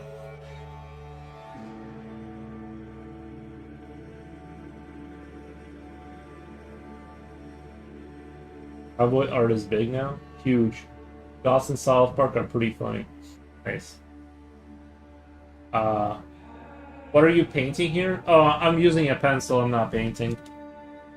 Yeah, it's actually pencil work here. But I'm doing science fiction spheres, like.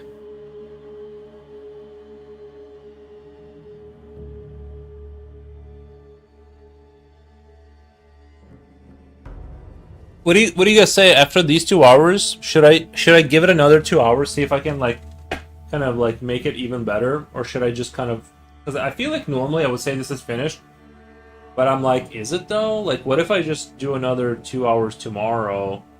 10 hours from now, just kind of keep pushing this picture. But I'm also a little bit worried that I'll like ruin it. I am a little bit worried about that. If I just push it beyond my skill level to where it kind of like starts to fall apart a little bit.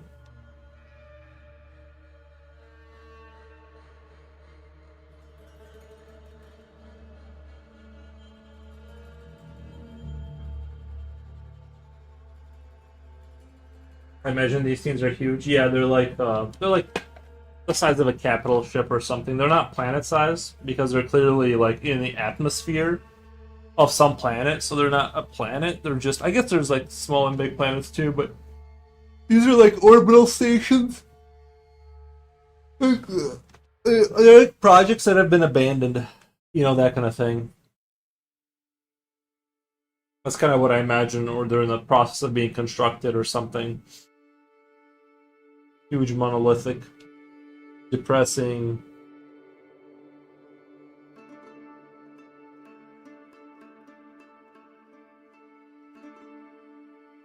Can you give us a zoomed out view? I can try. Yeah, I actually kind of feel like this picture kind of looks a lot more complete, zoomed out. Well, I guess like I should do this a little bit.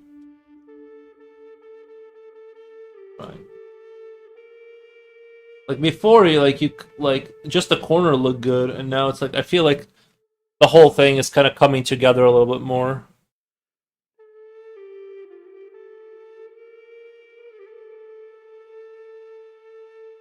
The whole thing is kind of coming together, so I'm enjoying it. I like how the clouds have, yeah, the stretchy points. I agree. Yeah, I wanted to have that kind of like the stretchy cloud thing going on. Am I getting in the view? Okay, I am a little bit. Sorry for my medieval head I have here. I did, I put in like all 10 minutes of like I didn't do a very good job, but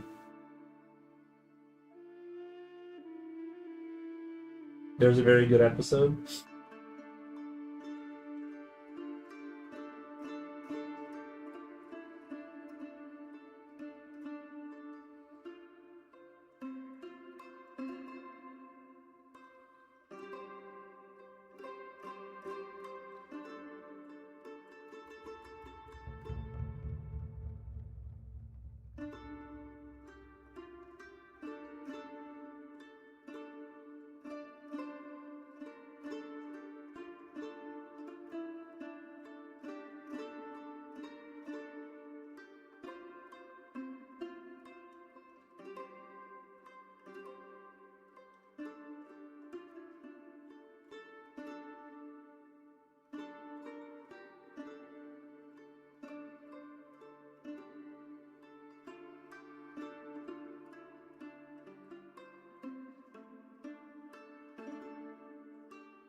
Kimmy's hilarious.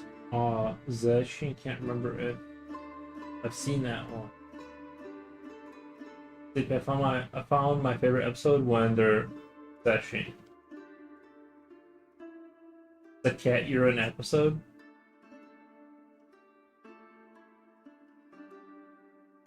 We're talking about South Park, guys. I've definitely watched South Park, but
alright.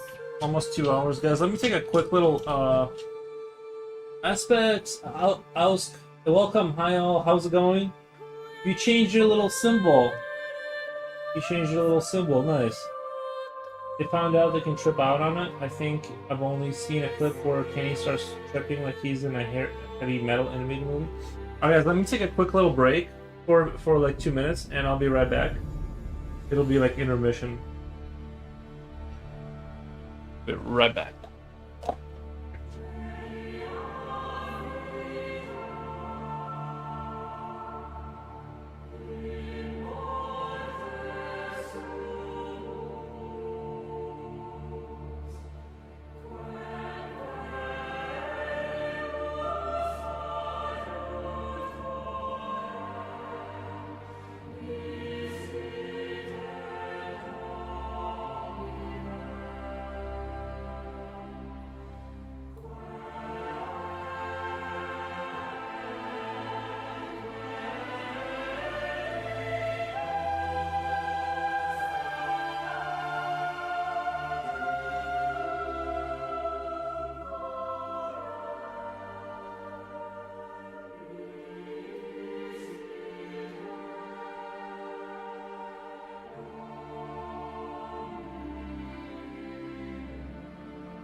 Rini Run, welcome. TGIM. Tigum. Nice. Thank you. Sleepy lol, yes, very funny. The episode is unhinged lol, love it. Rini, I put 2 clips there. Nice.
I'm gonna put this off to the side.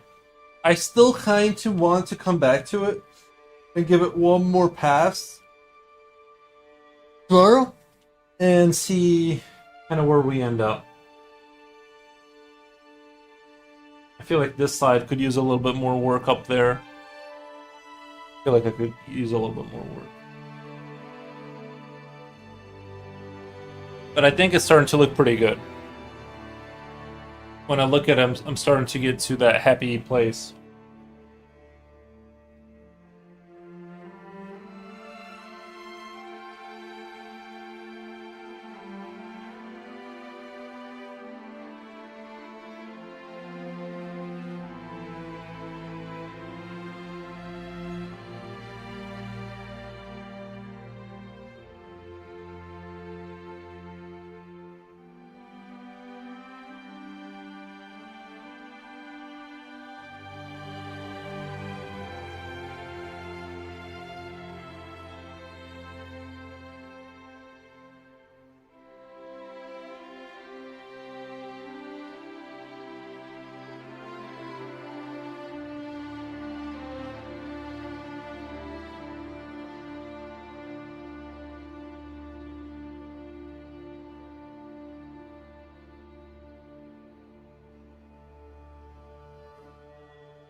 Butters and Randy Marsh are my joint favorite characters. When Fortnite did that South Park map and skins, it was pretty cool.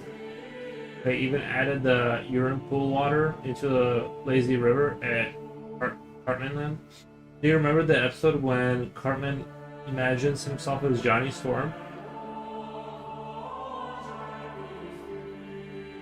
The Fantastic Four, and he's wearing a cool leather jacket that says "Flame On."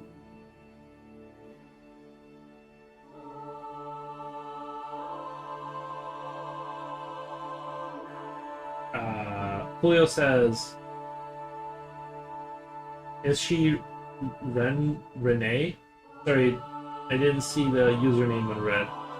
I think we just agreed it is Renee Ray, Renee Ray, or something. But I think we just agreed to say it as Renee Ren.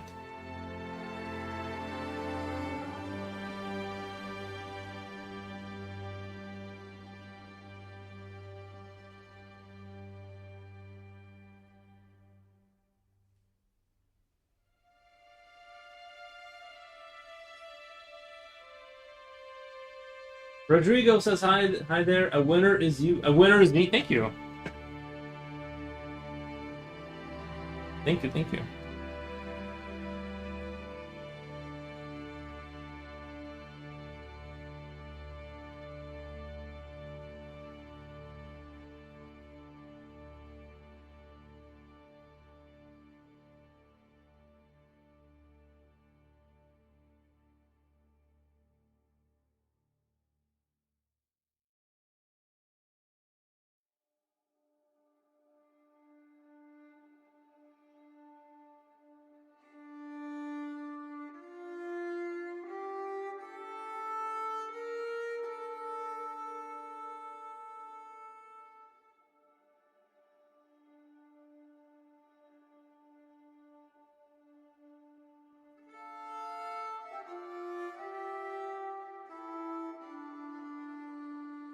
Renee.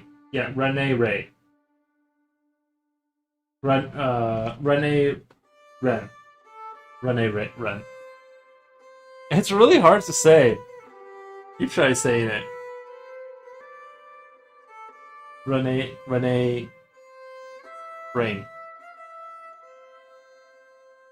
I tried. Like I really have tried before, but it's just impossible for me to say it.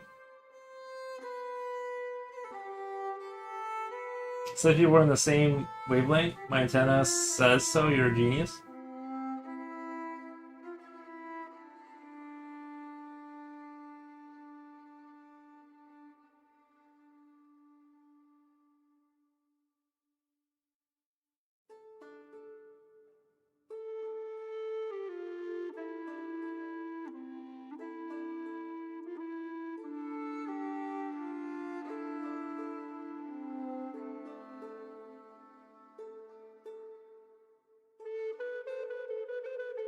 How do you?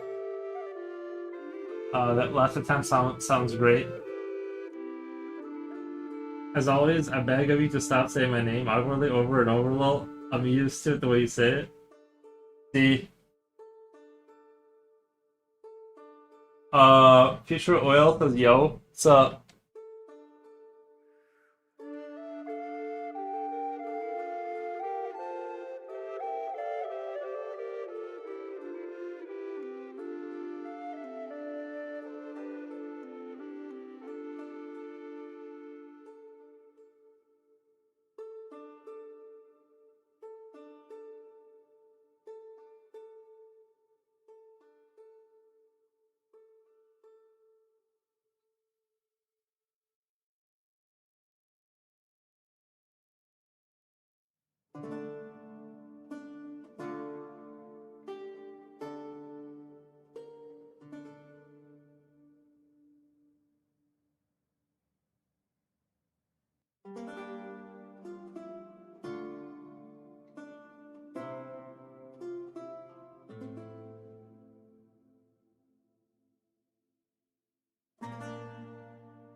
Do you have any advice on learning how to draw cylinders? Anything I tried, what has cylinders in it, I just can't. More specifically, tubes. Uh,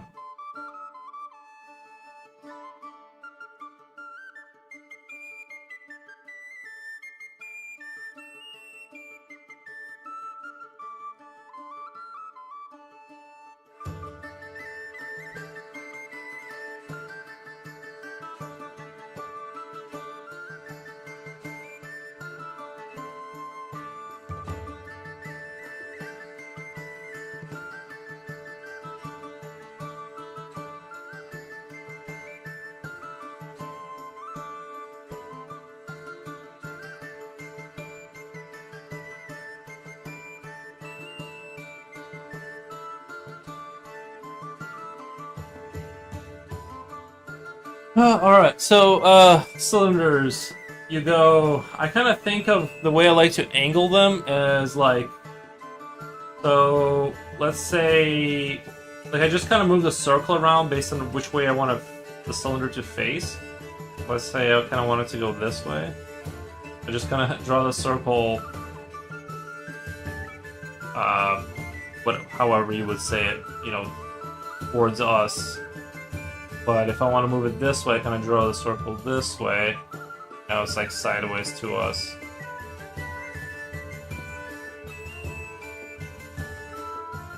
Fairly simple. I don't know. I've never I don't think I've ever struggled with cylinders too much. I usually construct like arms out of them or whatever. But what's the advice? The advice in drawing cylinders. It kind of depends. I mean. I guess you could like just decide which way you want the cylinder to be facing. So let's say I want it this way. Like kind of going that way, and if it's not facing us, if it's not, the circle isn't facing us like in a can, you just kind of draw the circle, it's, you know, facing away from us like this way. There's not really a whole lot to it, I think, right? Kind of depends on what you're trying to achieve with it.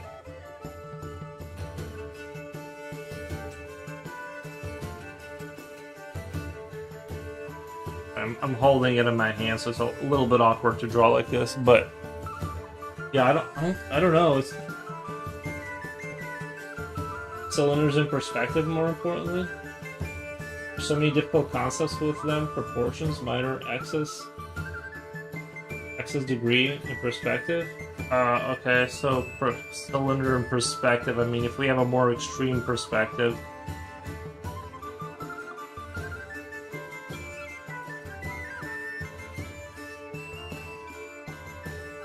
It's not really that It's not really that different from a box. So in perspective, like it's going back there, right? 1 second. What you're gonna do, this is why we kind of did the whole box conversation, is say you have perspective, right? You have box,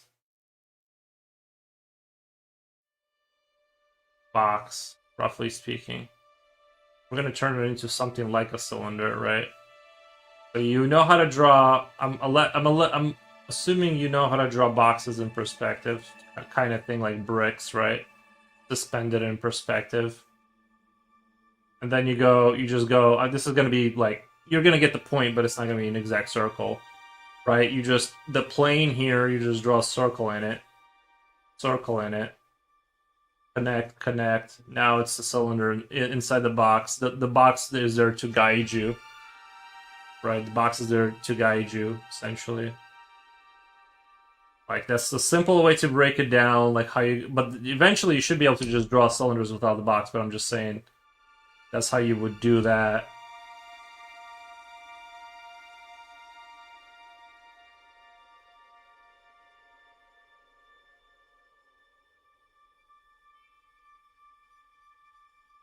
It's a little bit ugly because I'm kind of like awkwardly holding it. But again, so you got your rectangle, kind of a rectangle box thing going on.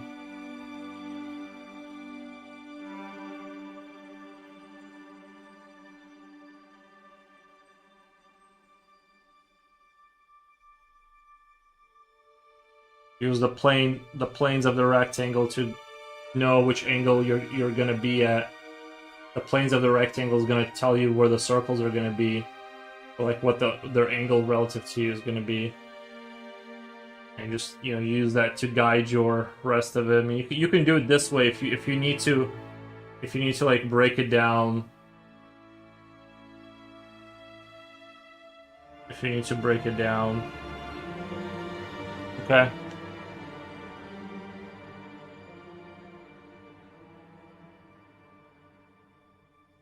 I'm just at a difficult spot of art where I wish I could make stuff, but I can't make stuff, if it makes sense.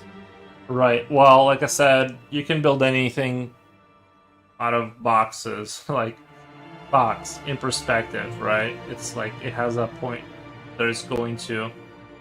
Like, if you can't draw a rectangle, you do box, another box behind it, right? Until you're like, okay, so you can do this, you have like a rectangle plane, you follow this plane, right? Like you can do this and like draw a little circle, connect, follow the perspective lines, and all of a sudden you're good. If you have to, like if you just can't draw a cylinder without, so something along these lines. Issue isn't drawing them in perspective, it's the concepts, proportions. So you don't have you said you had a problem drawing them in perspective. So it's not drawing them in perspective, it's concepts, proportions. I don't know what that phrase means. Sorry, I don't know what that concepts, proportions means. I don't know how to translate that. Foros, is that park you went to the one with the deep canyon stuff? Ooh, can't reveal that. That's top secret information. Forget the name. There will be $10.99. Please, thank you, and drive through. Yeah. No for boxes? Well, I'm just trying to connect dots for you. You're saying you're having a hard time drawing cylinders in perspective. Like, if you know how to draw boxes in perspective, you can build things out of that, essentially, until you can do it. But that's the lesson for that. I'm just confused on what you're asking me. Concepts, proportions? Where's my tape? I guess I'll have to use the green tape. I don't have a lot of it. I love this tape, but I'm running low.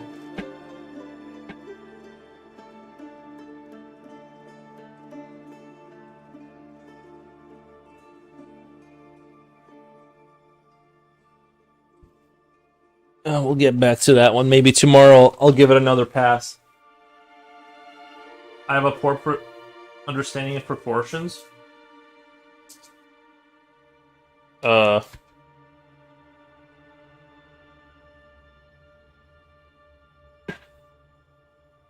Right. Um...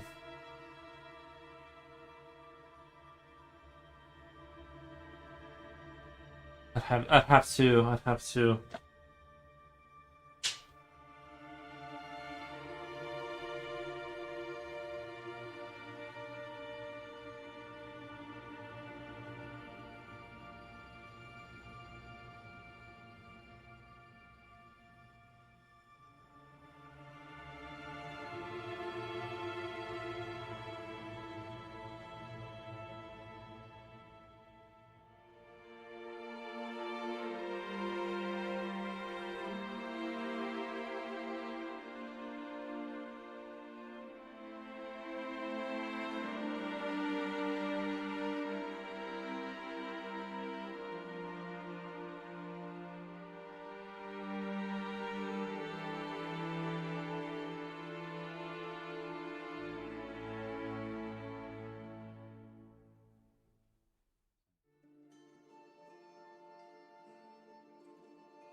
Basically, I'm trying to learn technical perspective because I don't know my proportions, so having a more mathematical way to understand it may work. Yeah, I didn't learn it that way. I just kind of experimented till things felt right, to be honest.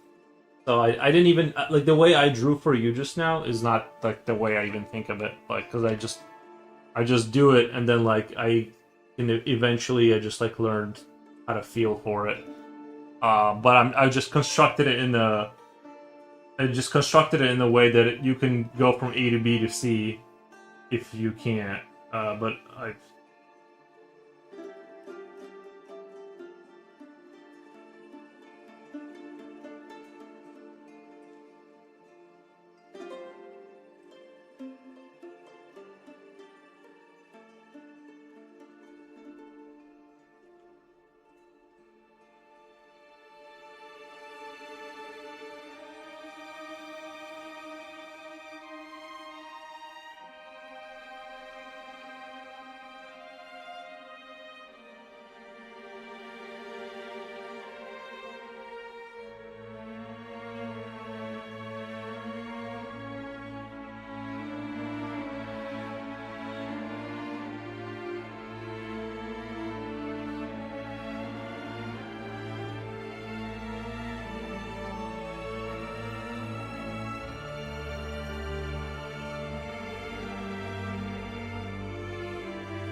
For an additional fee, you can get a Poros signed signature certificate of drawing lesson. Thank you, Drive Through.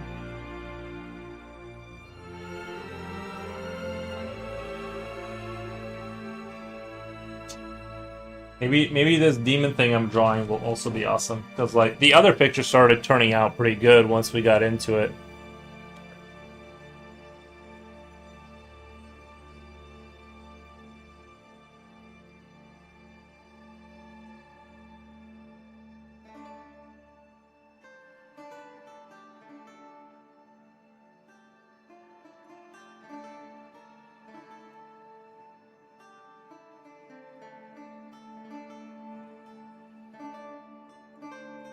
Here's how it goes. If everything is made out of cubes, I can rotate the object, but if it's made, I have organic forms, tubes, cylinders.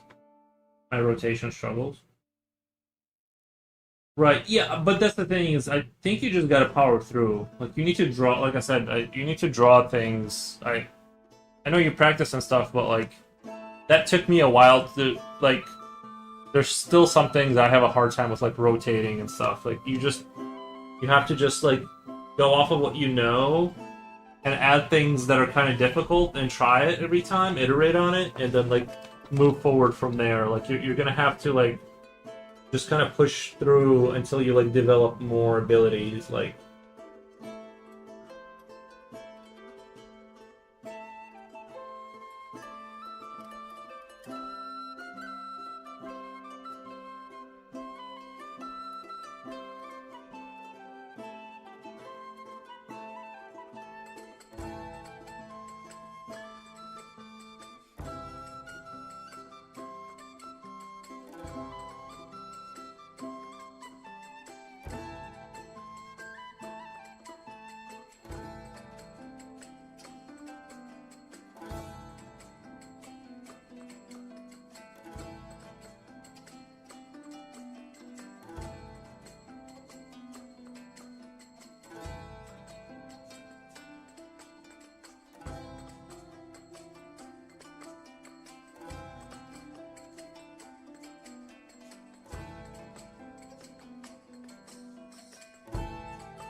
Rose with romantic lovers death music.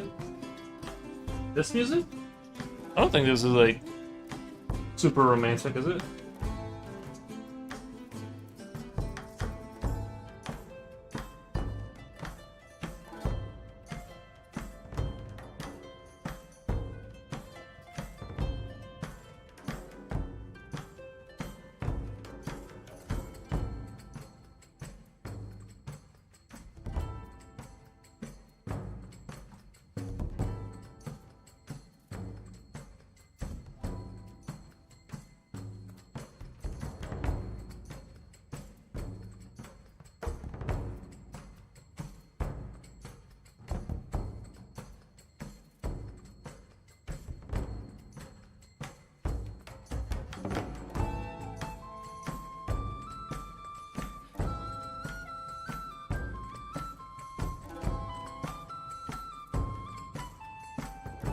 Romeo and Juliet were gonna make cameo on the stream.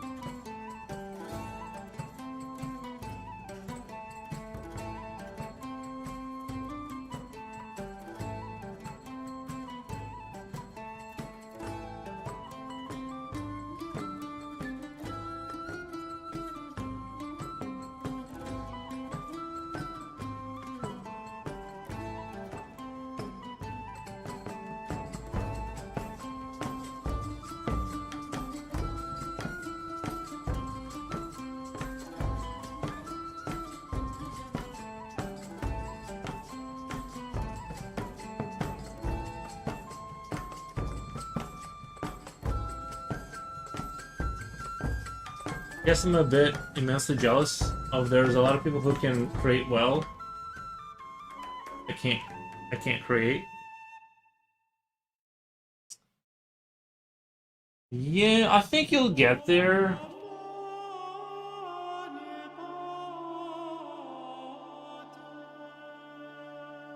I feel the same way about programming, bro. I've been trying for a few weeks now, and it is not clicking at all.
Need to improve, but I'm not improving. It hurts so much. Well, I totally get it, buddy. Uh,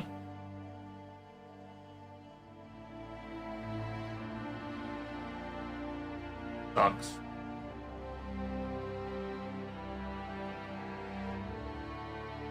Ross, can your stream reverse time to 2013 again? It can't. What language are you learning? GD script or Godot. I guess I'm being told it's a lot like Python. Yeah, GD script. I'm making my game in Godot. I want to say it's just a project that I'm messing around with, because I'm not in any hurry. Why not just Python? Because Godot uses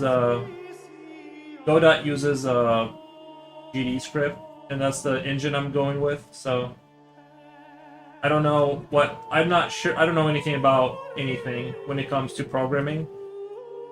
So I don't have a great answer for that, because I don't know. It's just that's the engine. That's the languages it uses internally. So I would like to do C++, but that sounds like that's going to be an uphill battle for sure to build an engine first, like before I start even making a game. It seems like it's a little bit of an undertaking for sure.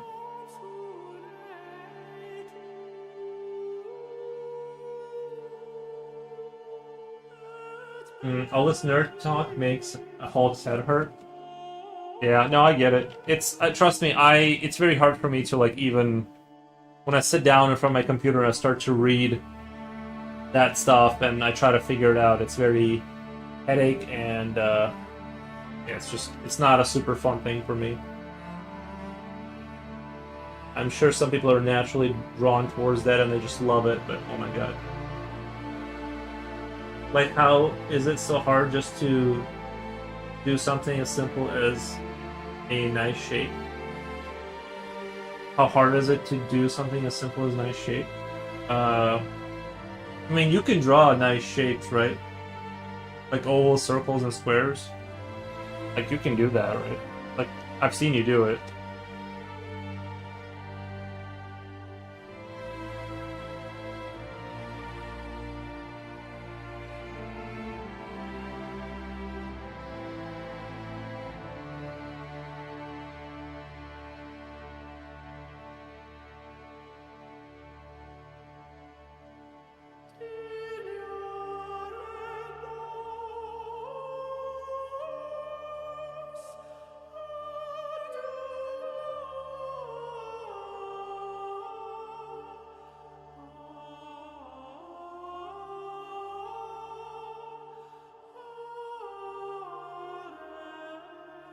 When they try to be on top of saying they come out and walk. What happened, Corgi? Didn't you sign up for those classes that you said the school thing you signed up for, that you told me? What happened with that?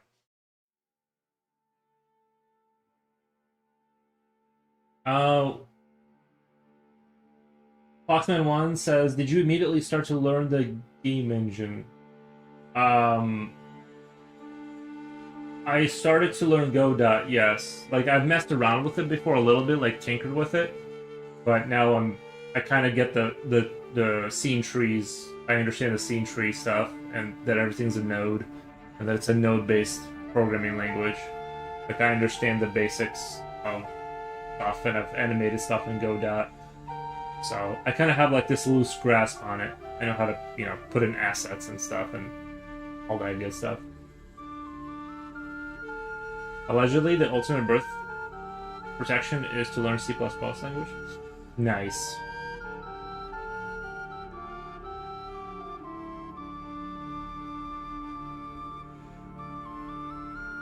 Yeah, well,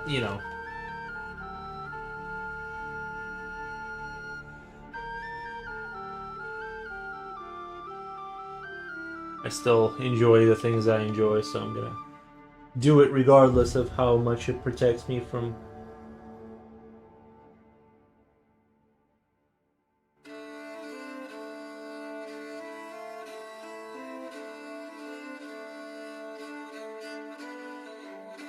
Might be wrong, as I know nothing about game dev, but you might be making it harder for yourself by jumping into a game engine instead of learning basic programming concepts first. You're probably right, but I feel like I can learn the basic gaming programming concepts because, like, I need to know, like I can learn it as I go and then just scrap everything and start over once things get a little too cumbersome. Like, I understand variables and functions and inputs and, you know what I mean? Like, I kind of understand the basics of it. Obviously, like, once it gets even a little bit more complicated than that, things starts to fall apart. But, like, I think I understand, like, I could, like, you know, someone was like, you know, like, I understand variables store things, functions do, you know, automatic things, and then inputs are, like, manual stuff, and how they all, like, play off each other. That's when I still can't write anything by myself without help, so I just, like, look at code and I'm like, I ask about it and then copy paste and see if it works, and then I try to learn how that is structured. And so I'm like at that baby, like, read and repeat kind of phase. Like I said, I don't have a huge amount of time to dedicate to it, so it's going to be a while, which doesn't discourage me. I'm totally fine with it taking years, but definitely would have helped to learn this, like, when I was younger.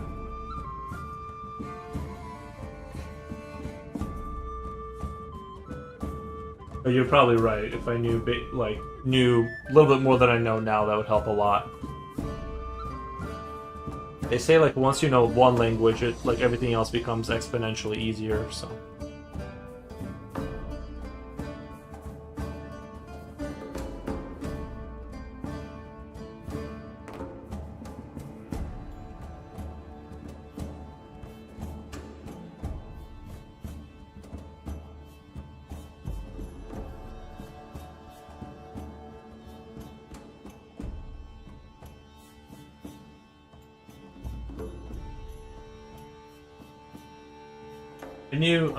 I knew that would be the big wall to climb. Not just because it is difficult, but because I'm very naturally not a kind of a computer science person. Like, I'm not inclined that way. I don't like reading. I think it's very boring. I don't like technical, nuanced things. But there's no way to not get into that and make a game, right? Like, even with AI, you're still like, it doesn't really. It can write code, like, very simple code accurately, and it'll work. But once you go, like, add this to that, it just, like, it doesn't know what's going on. You're just going in circles. Like it's still not working. It's still not working. It's, you know. So I eventually will get there, but it's like I said, I'm just the wrongest person for it. But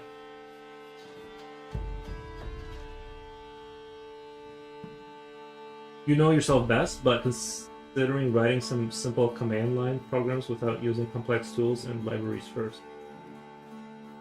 You know yourself best, but consider writing some simple command line programs.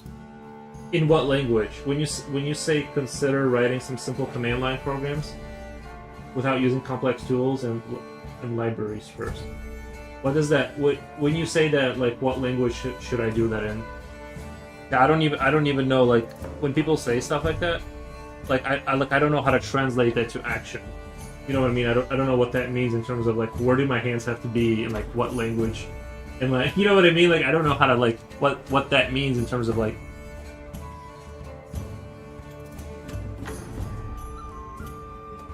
But yeah, it definitely helped.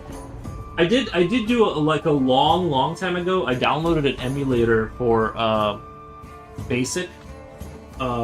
It was a Commodore 64 emulator, and I programmed in BASIC. I got to the point where I was able to program, like, very simple decision games where you had, like, option 1, option 2, and based on the percentage chance that it would fail, like, you'd either go up or down with your points. Oh, you big baby. Oh, you big baby. Oh, you good boy. Oh my goodness. Oh my goodness. Who's your good boy?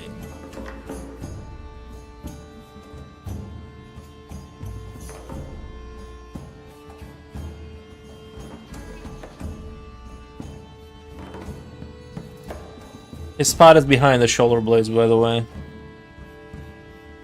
That's where he kind of starts to lose control over his... of being able to stand straight.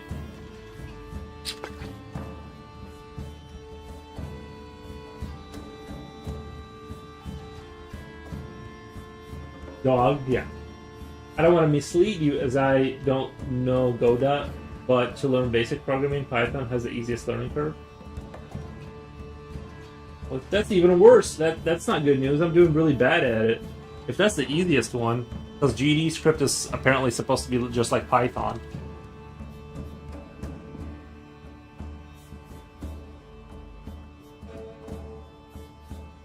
Aries checking in. Yeah.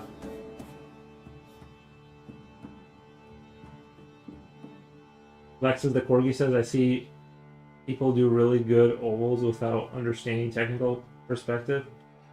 How do people do really good ones without technical perspective? I think you like imagine what you want to draw, and then you try to emulate like what's inside your imagination. Like the oval has, and then you just like your vibe, like your feeling for it, without like charting everything out, right? Meticulously with like a ruler. I mean, you just have to kind of be like, okay, I want it to be pointed like, let's say it's an oval, and I want it to be angled away from me to the left, and you kind of have to try and do that. And then you're like, okay, that one didn't turn out like how I would imagine that would be, and you literally just have to like kind of vibe with it and just keep doing it until you can like kind of do it. Foxman 1, the internet will have exceptionally more learning resources for Python than GDScript, and as a result, the AI will be trained better too. Oh yeah, that's true.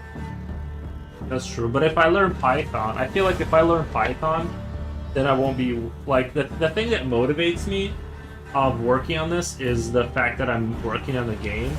If I'm just in front of a blank screen learning concepts, it's very easy for my mind to kind of be like, I just don't care. You know what I mean? Like, that's... I have to have a thing in front of me that I care about. Like, I like reading chat, right? Because it's like there's people on the other side, but I don't read books because I'm like, okay, like I don't care about the story. So I don't like read. I just don't care, right? So it's hard for me to just to learn concepts in isolation by themselves. You can try learning Pygame. What is Pygame? Is that an intergalactic ship in your pocket? Or are you happy to see me? Nice. Thank you for that joke, Future. You can try learning... I don't know what a Pygame is. Can you fill me in on that? Does it fail a lot with perspective to get good at it? I don't know. Yeah, I think so. I think you gotta like try and stuff. It's a game dev library for Python.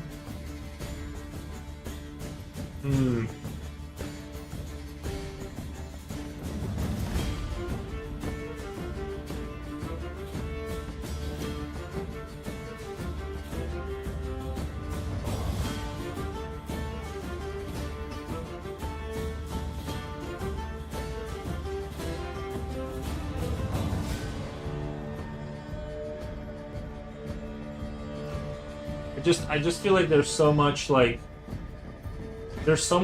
it. Like I was trying to make a move marker, right? When you right click your unit to go somewhere, to have a move marker that disappears and you can like respawn it. And so the code in my unit was supposed to be, I had a separate scene that would spawn in the marker, and you would right click, it would spawn in the marker, then disappear, like delete itself.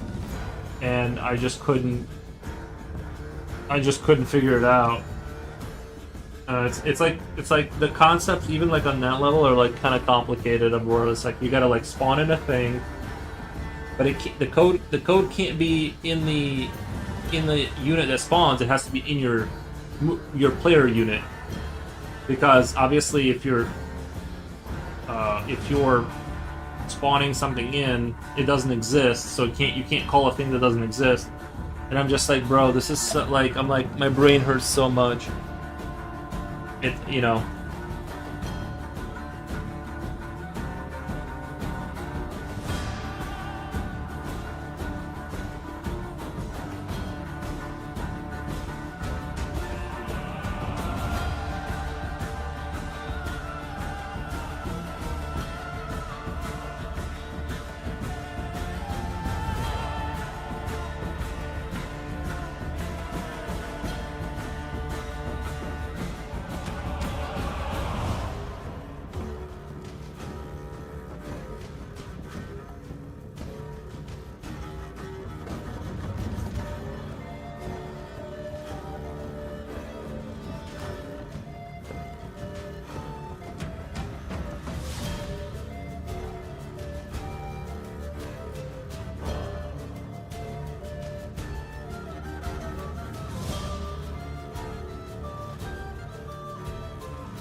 I did see a streamer doing code, but he'll only offer books to sell you for you to learn computer language.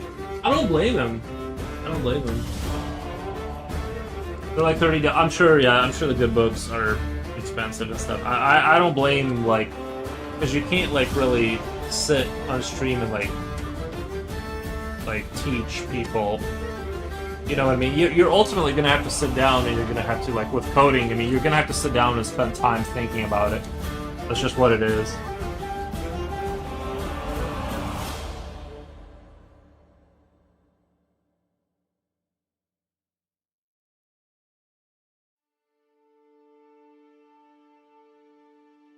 At least we're not in the era where you have to do assembly language and actually understand the architecture of something. Like you know what I mean? Like everything has been like all these languages are like pretty high level languages, so they're like they read more like English. So in concept, you know, or like I could have. It's not you don't have to be a computer wizard to program anymore. It's been dumbed down for like, well, you know, where like most people can do it now. Even me. Well, so far not it's not going that well, but.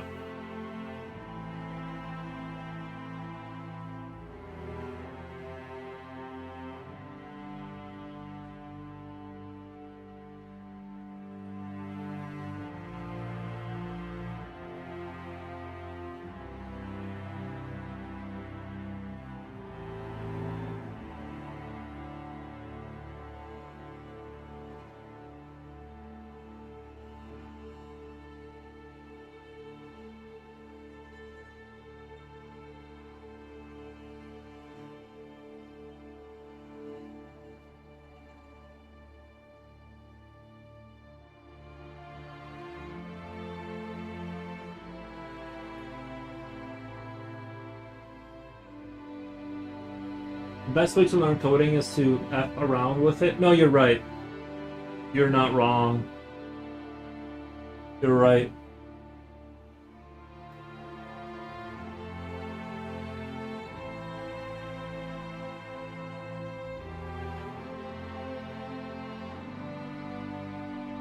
F around and find out. You know? You gotta F around and find out. I saw the funniest science meme. It had like a scientist and it's like science, F around and find out.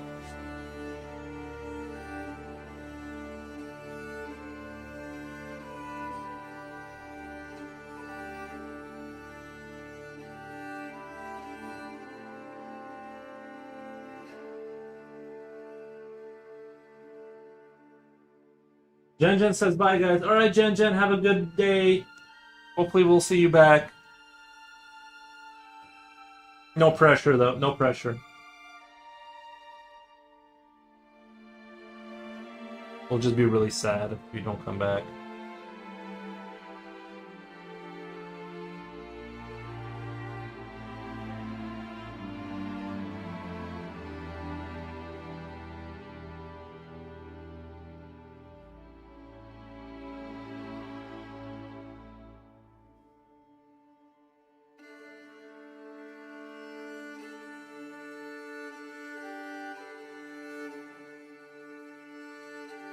Bull?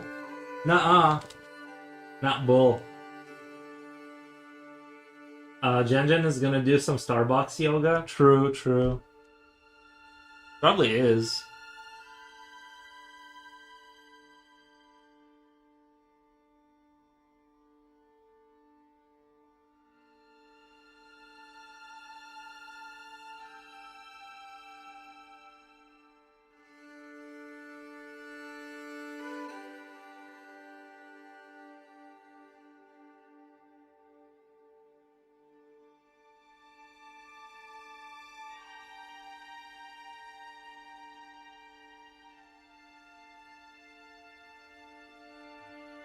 He's getting past that beginner.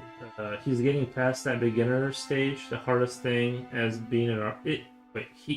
Are you saying is getting past the beginner stage the hardest thing? I'm not sure. I don't know. I just like I don't even like I've always just drawn. You know, I just go and I just draw because I enjoy drawing. I don't have like a.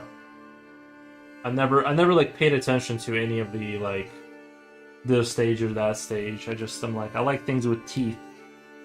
And that's been my motivating factor in spaceships and stuff. I already got Starbees. Gotta listen to some Bad Friends. Bad Friends.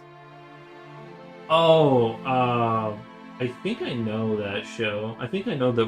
It doesn't. It has. That's the one with Bobby Lee. I don't mean to keep you here, but that's the one with Bobby Lee, right? I think I've seen that on YouTube, like come up on my feed.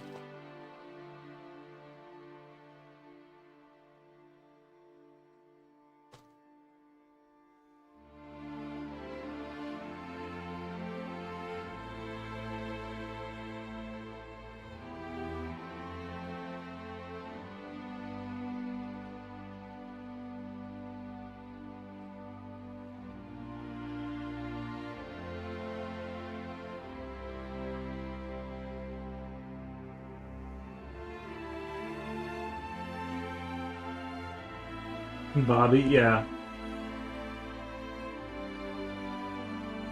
Honestly, I've been out of the comedy loop for a while. I used to watch comedy shows. I used to hunger for them, but now I'm just kind of like, I don't really watch comedy shows anymore.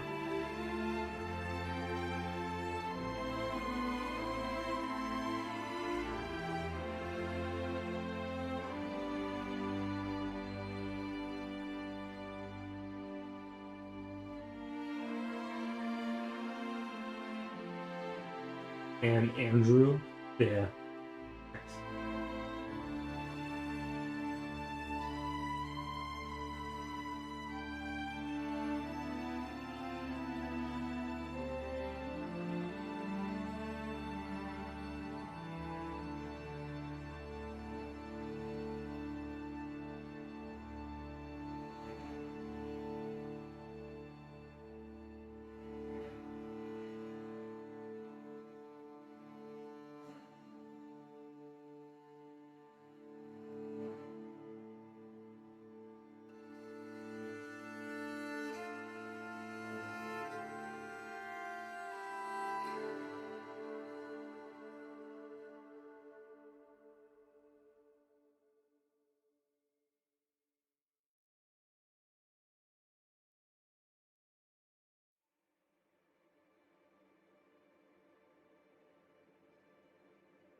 Alexis the Corgi, I'm in the exact same spot as you are, but with programming. Can't figure it out. I just can't do it.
At lunch, the most typical dish in Brazil. Hmm. What's the most typical dish in Brazil? Is it like is it rice? Is it like a lot of rice? I honestly have no idea.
Fries, bean steak, French fries, and lettuce salad.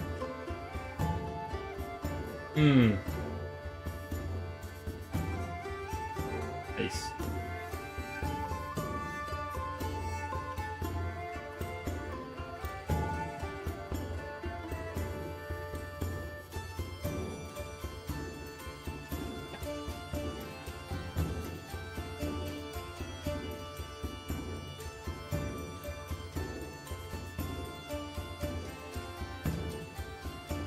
I think I find myself to be more like I kind of graze on food all day. I don't like really eat at any particular time. I just kind of like eat a little bit whenever I get a little hungry.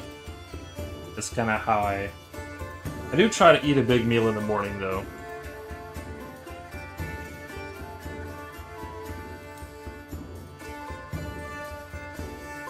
I'm a big morning meal guy, I guess.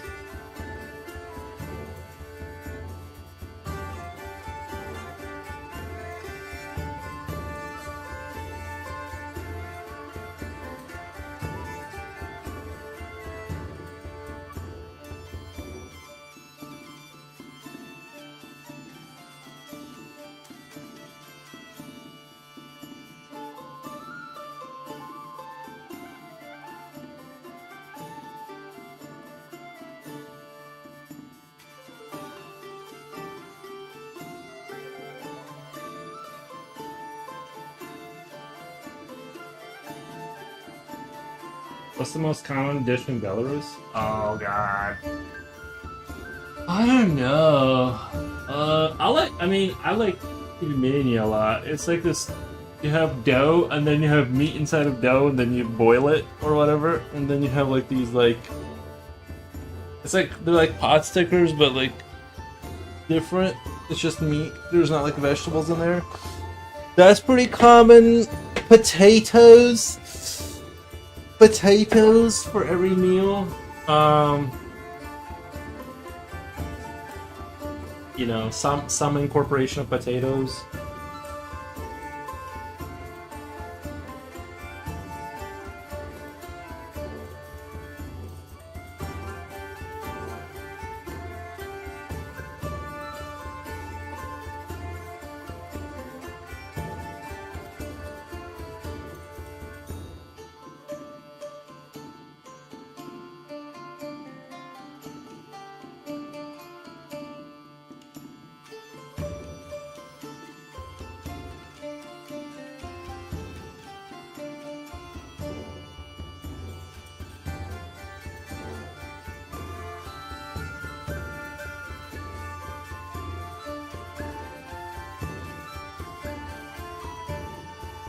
Whole climate diet.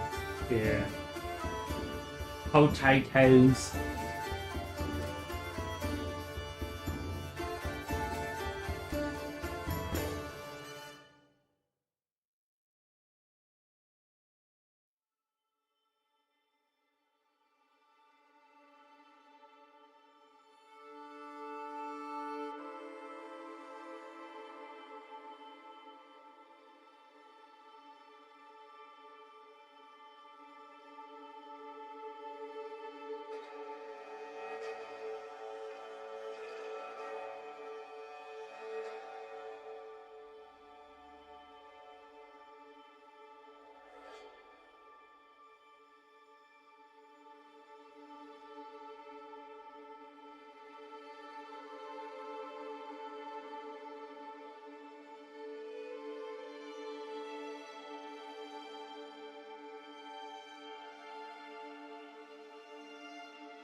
I don't know if you saw my comments yesterday. I saw the documentary about the Battle of Minas Tirith in real life. Insane.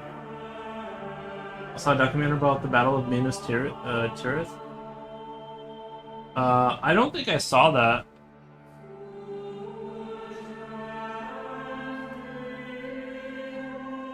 To be honest, I've never even heard of that battle.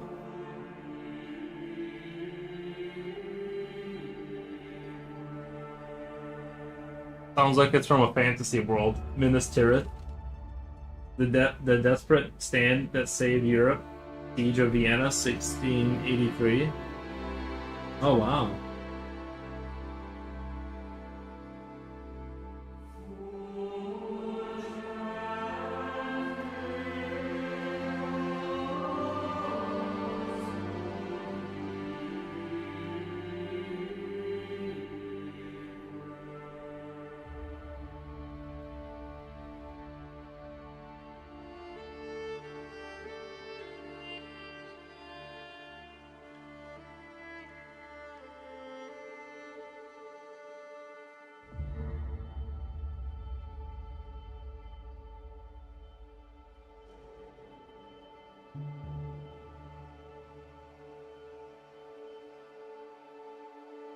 Minas Tirith.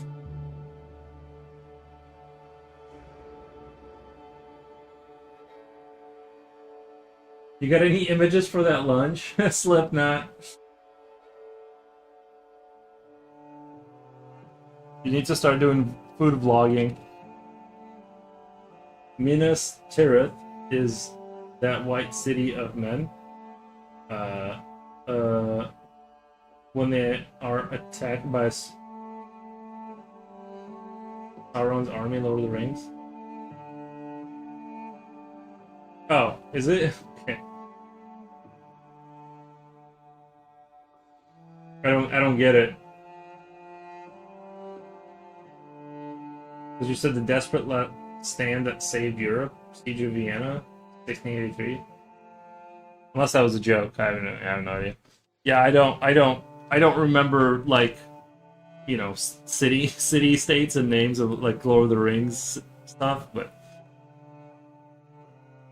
it's very cool. I'm not a big lore like remember. I do remember Rohan though. I think I like Rohan people better, like with their horses and their wooden structures. Yeah, like it's more me, you know what I mean? It's more me. Plus they have like Viking looking helmets.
Mention that because the Ottomans arrived with the largest army ever seen and spent 50 days blowing up Vienna.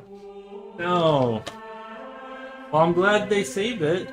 I'm glad that they had the, you know, the siege equipment to save the city or whatever.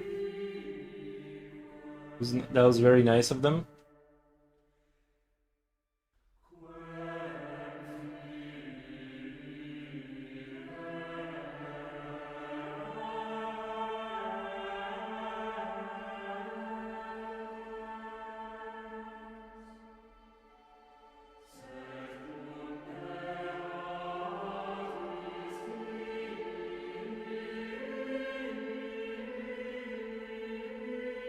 The defenders had to endure almost 2 months of attacks, bombs, explosives, and cannon fire for 24 hours a day.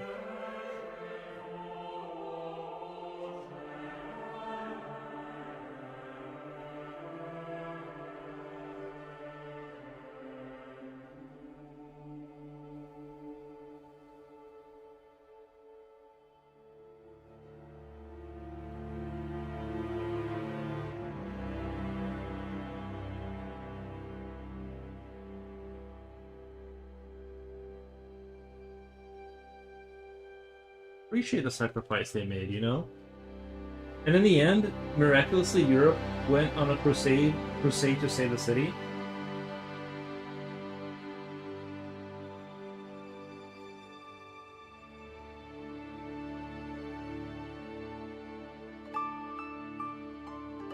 Nice.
The last minute, when all hope seemed lost, the winged hussars of Poland charged the force of battle with a massive cavalry charge.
There was an account of that battle saying that the noise of the musket shots hitting the knights and horses in full armor was deafening.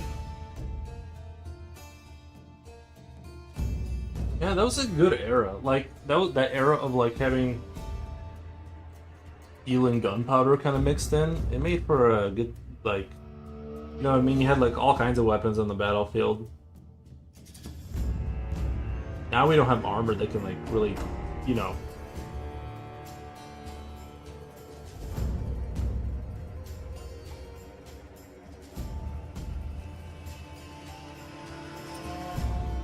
That'd be kind of crazy if like there was like a technological switch that allowed for like not power armor, but let's say like energy shield, to where like shooting people like even with a rifle, like kind of like you basically like brought back melee combat because of that, kind of like in Dune.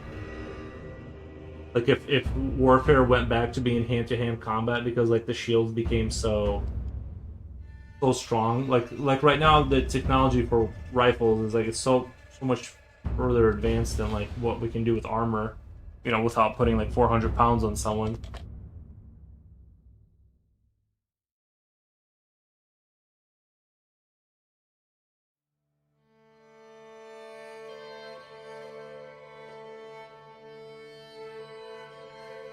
There are very few films about that period. Yeah. Yeah, this is me. This is my first time hearing about it. What was it? Like the Battle of... What was it? Forget.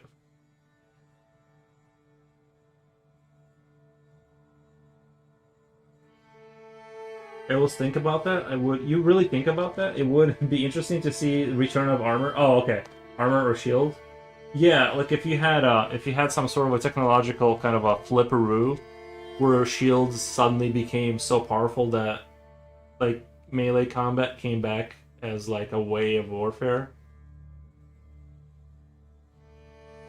Like you could take something like Halo, right? Like Halo level, where you could like put a clip into someone and then like you could drop their shield, but not, you know.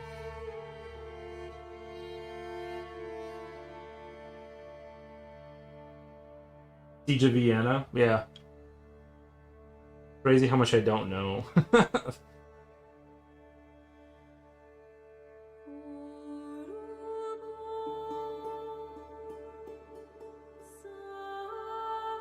But I know now.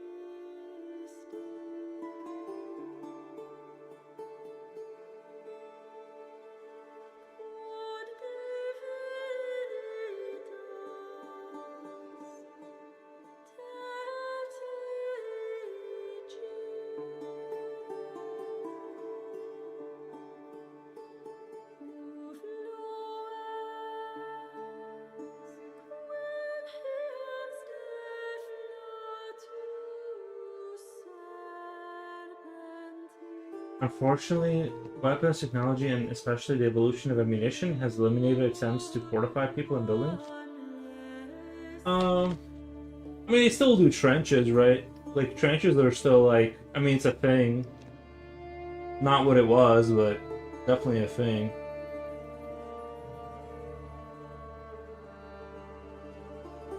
But yeah, it's definitely getting harder to have like a fortified thing.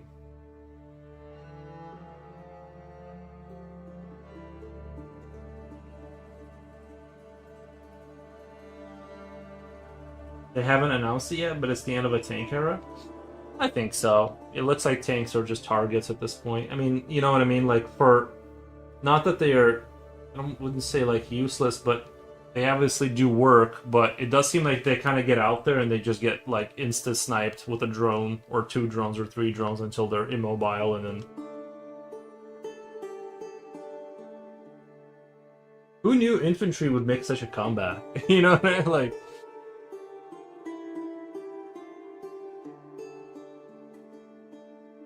Like, I think everyone kind of thought that things would slowly slide into, like, kind of like the game Mech Warrior or something, like bipedal sort of super mechs that would fight with lasers or something, or shoot rockets, but it ended up just, like, going back to, like, tiny drones and infantry just, like, hunting each other down.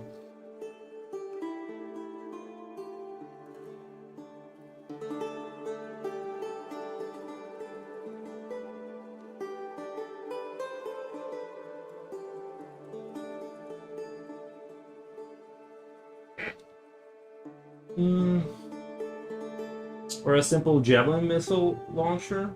But I think a drone is more simple. Like, anyone can get a drone with, like, anyone can, like, theoretically make an explosive with a drone on it. I think that's, like, even more, I think it's even more, like, a javelin missile, you have to, like, you have to have a line of sight. Right? I would still say that that's, like, harder to produce. I think drones is what really killed off the armored fist sort of tactic, just because like you can't, the drones allow you to see everything, so anywhere you make a tight little formation, they just like delete that really quick with artillery. You know, using drones as spotters, and then the drones themselves to blow off the tracks and stuff like that. So you really can't do anything other than have like small squads trying to sneak in.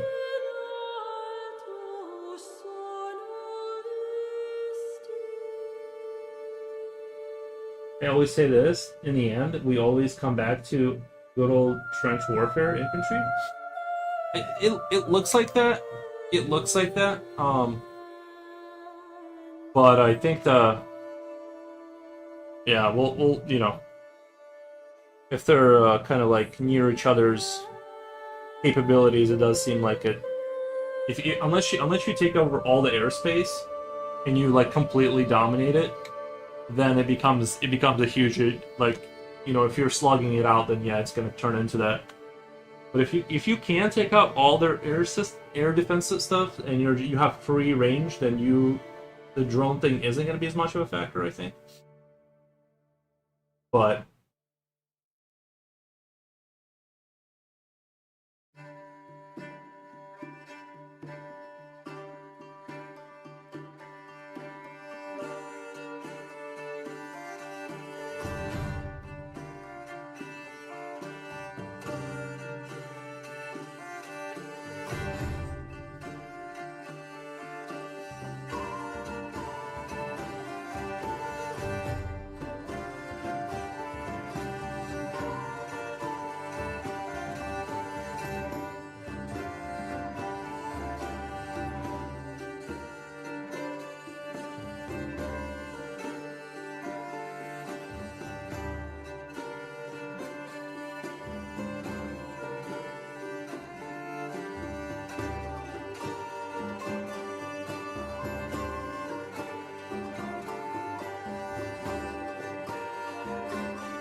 you know what would be kind of cool? You know how the Romans would put, if they made another like Rome Total War game, which I'm sure they'll eventually circle back around to. If they had like, if you played as the Romans in some missions, like if you could like when they were fighting the Goths and the Visigoths or whatever, or the, you know, the Germanic tribes, it'd be kind of cool when you set up before battle, like depending on how much time you have, you would put up palisade walls to cover certain flanks. As they would, like if you're being attacked in an open field, if your like general has like that special ability or whatever, that way you kind of create like a buffer zone where like they just can't attack you from certain flanks because, you know, you put whatever up there, like some archers. That would be. I know they did that. Like you can have encampments that you can build, but I mean like literally like click here to like put, you know, palisade walls exactly where you want. And then just funnel them into a death kind of a. If I had to bet, I bet that drones will dominate the battlefield for decades to come. They kind of try to do it. Well, they did that with encampments, but that was a preset map that you spawned inside of. I'm saying like regular attack map, like a regular battlefield map, except you as the Romans, if you have this technological upgrade, just go walls here, walls there, and so they have to funnel into it. To like, you know, I wouldn't want it to turn into like you just build a fortification every time, because you do want like those land battles, right? Just from a gameplay standpoint, you don't want like every battle to be a siege, but just kind of like a funneling system.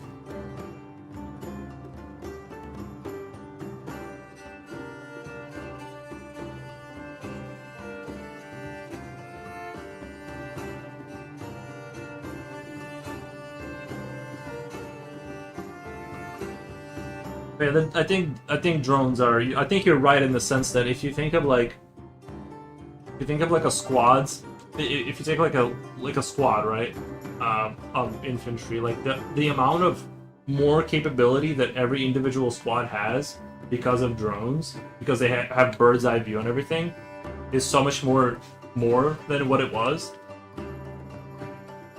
It definitely like revolutionized sort of like. Even if you just think of like a squad of soldiers with a drone is now like, you know, a much more of a aware unit because they're not seeing everything from, you know, just the earth.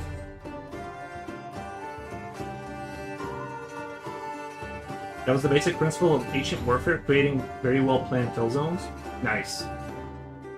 Nice. Love it.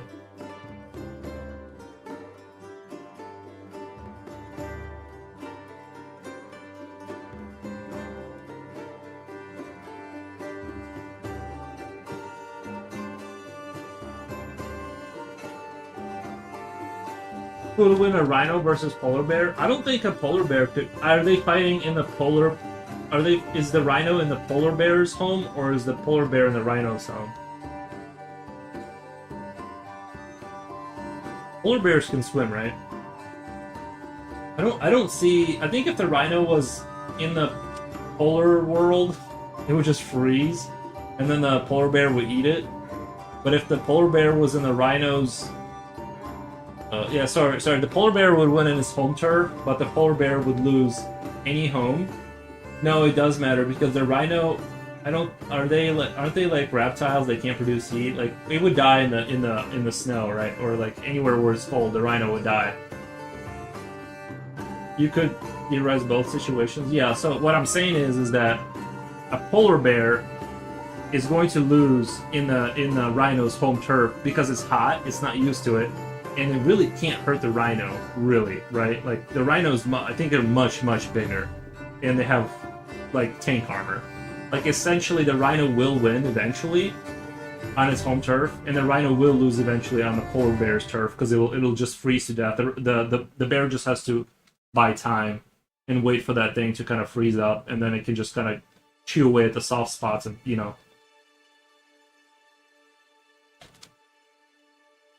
That's my take on that. And I'm putting my reputation on that. Put them on the football field.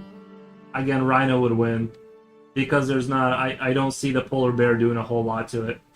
They're just in different categories of, like... It's like a, you know, a sports car. Not this is a bad analogy, but like a tank versus a sports car. They're built for different things. Like, a rhino is just, like, way, way more... Like... You know, they're just crazy. I think a tiger versus bear would be like more interesting, like kind of like in the same weight class, sort of. You know, like tigers are like 600 pounds, right? Like, I think that would be a closer one. But I think in that instance, I think a cat would win. Like a large cat would win in a bear fight, let's say, like roughly speaking, against the bear, if they're similar size. Because polar bears aren't that. They're not like grizzly bears, where they're kind of smaller, maybe. I don't know. People don't realize that a killing machine rhinoceros is. No, I've been advocating for this. They are bull 10 times stronger and 10 times more aggressive. Yeah. Rhinoceros would kill the bears so easily, it would be pitiful. People are betting on the rhino. Rhino would surely win. I think so. Unless it was in the cold.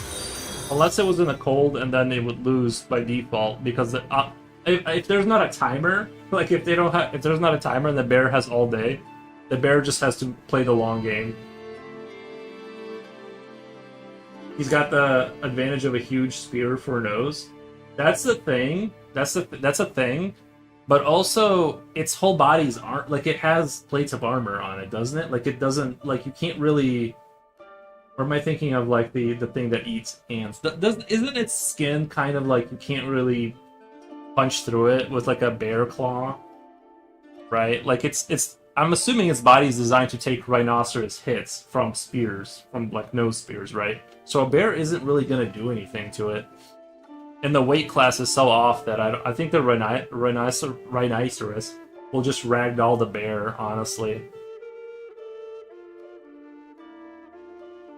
That's my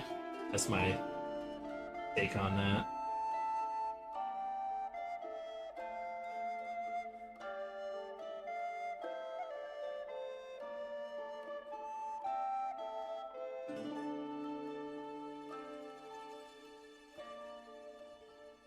Rhino has tough skin. It's nature's tank, yeah.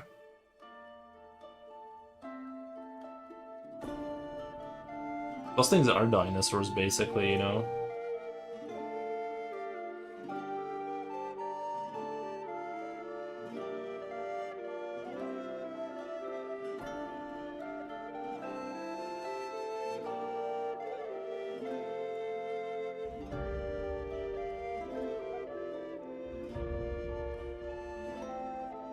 Yeah, what is a rhinoceros? Is it? It's not. They're not reptiles, right? Like they're not. They're mammals, right? They're mammals, right? Like, but they kind of like they make me think. I'm not sure how to think of a rhinoceros like compared to like something else. You know, I almost think of them as like reptilian almost because they're like.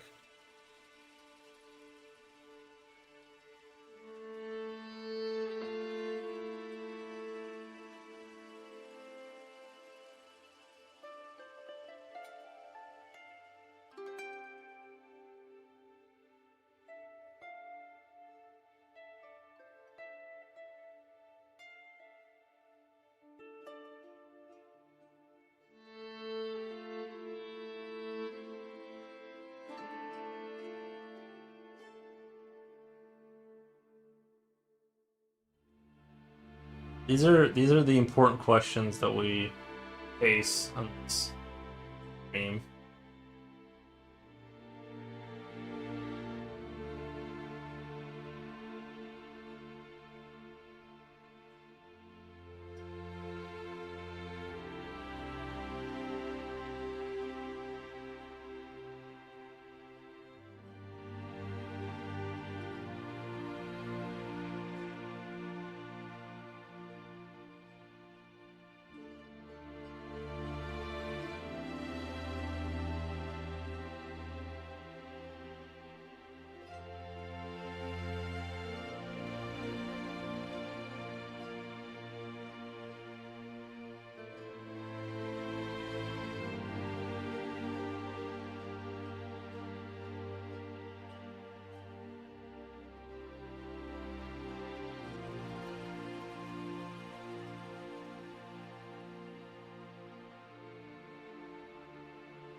Suffice it to say that rhinoceros can weigh up to 5,000 pounds.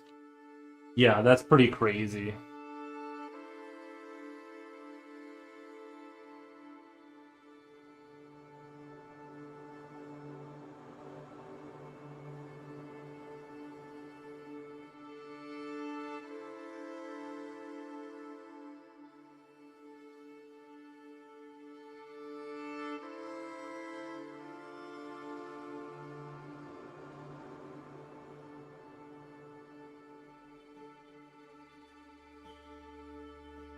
I think part of why the rhinoceros never got the Coca-Cola commercial rights is because of how aggressive they are.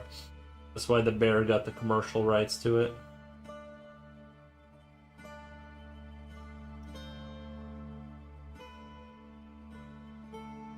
Julio says, "Oh, we are back to Mr. Ogre."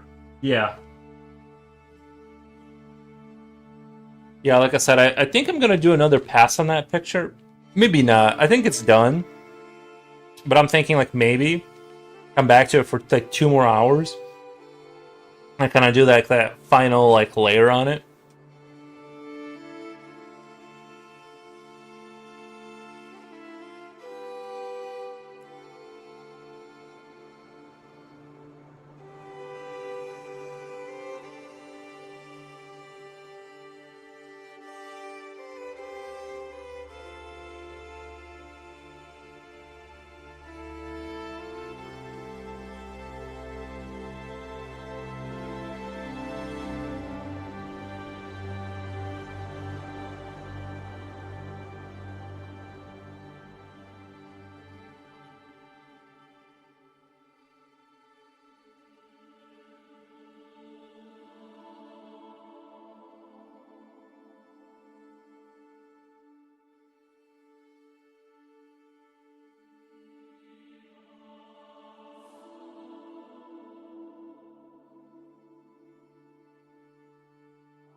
Those giant herbivores are insane. There are those wild bison. They often bang their heads so hard against something that they break their own skulls and die with the most shocking hemorrhage.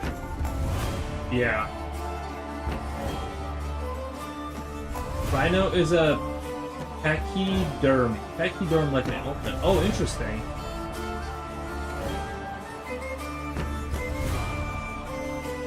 First,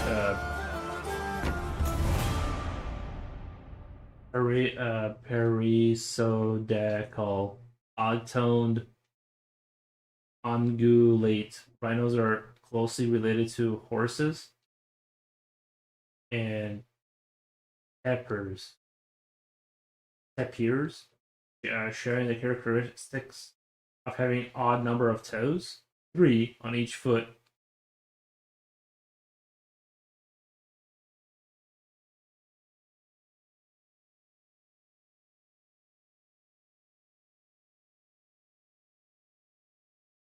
Does a horse have 3? I mean, it has like 1 hoof, right? Is it like segmented into various different things?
Rhinoceros is a large herbivorous mammal belonging to the family Rhicerotidae, known as odd-toed ungulate. Ungulate, nice. What in the name of Frodo? What in the name of Frodo Baggins? Oh, the music? Like it sounds like Hobbit music too. It does sound like kind of like happy Hobbit music a little bit. Well, like a lot.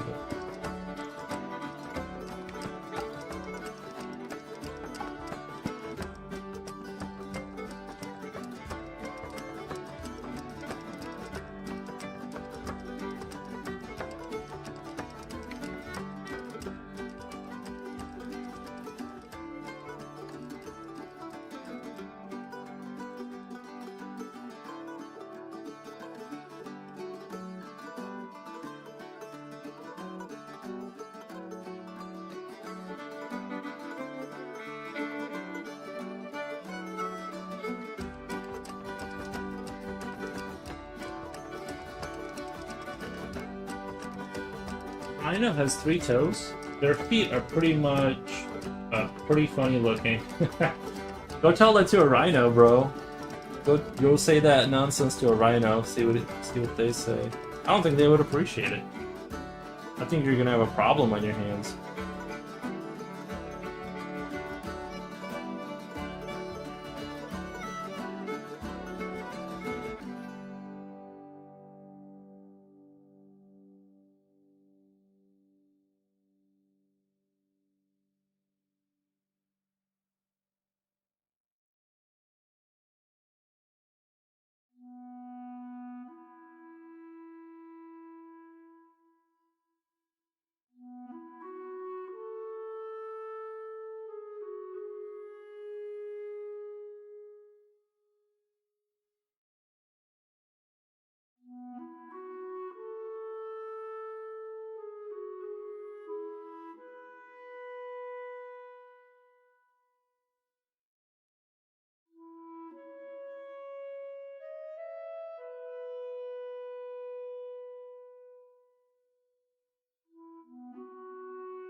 Oh, you good boy.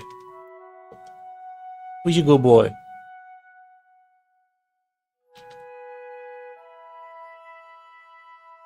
Oh, you good boy.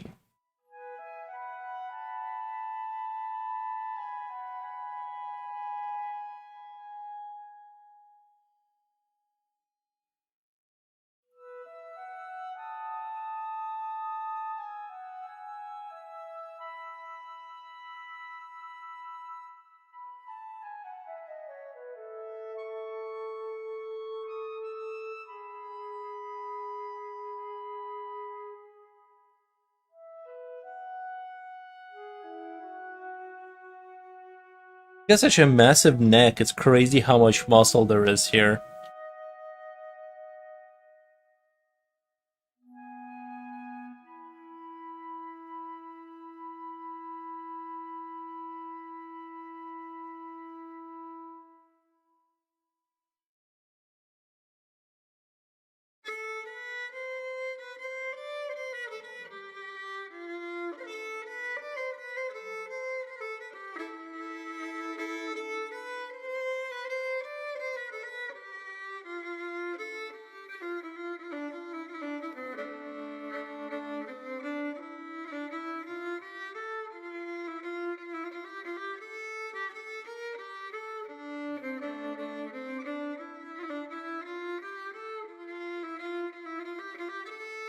If the dog looks great, does he?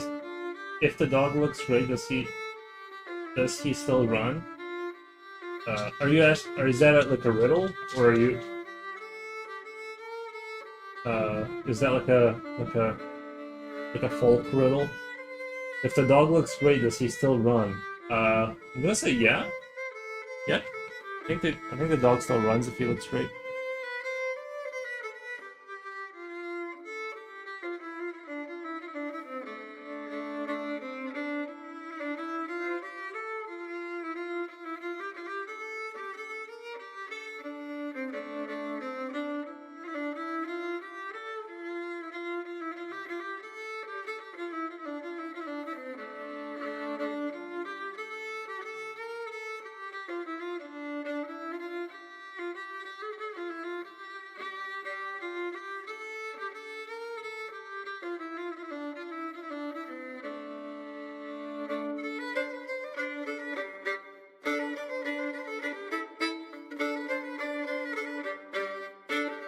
He's 14 years old, isn't he? Something like that. He's getting up there because he outlived my mom's dog.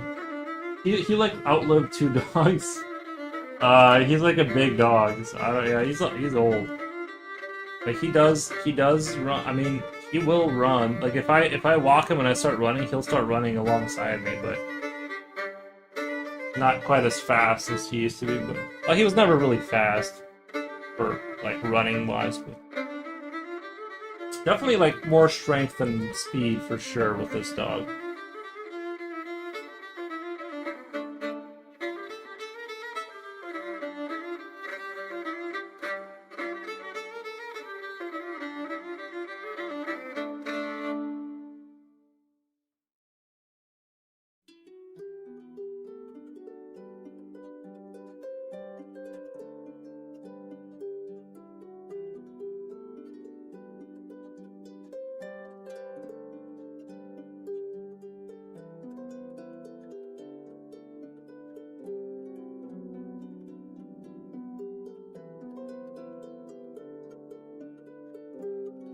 I've watched many amazing dogs on YouTube. None of them reached. I've watched many amazing dogs on YouTube. None of them reached 10 years old. What do you mean? How do you know when the dog? How do you know when they died though?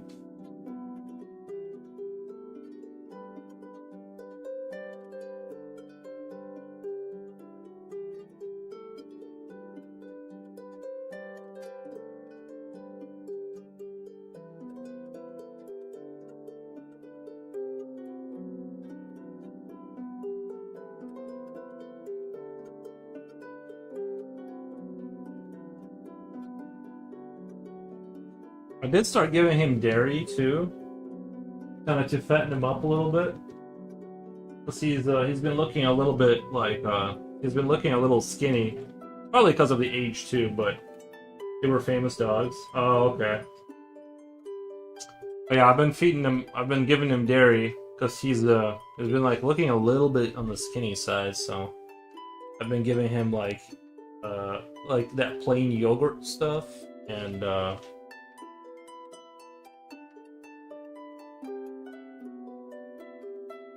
I think that dogs can have dairy, right?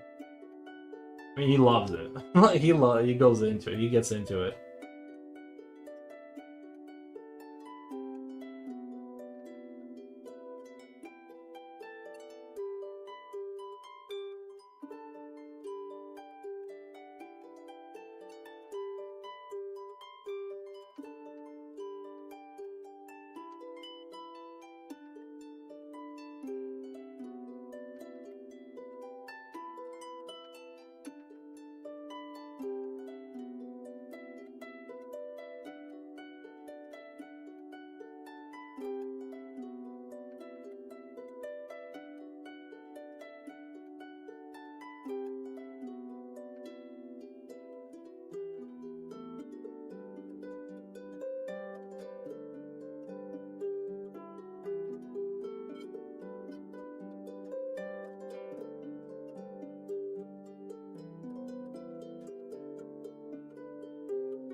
Thank you for the follow.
Okay.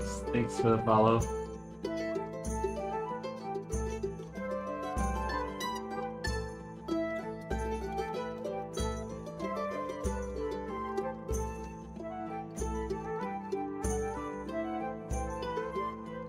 Gelly Panzer 99. Thank you for the follow. Thank you.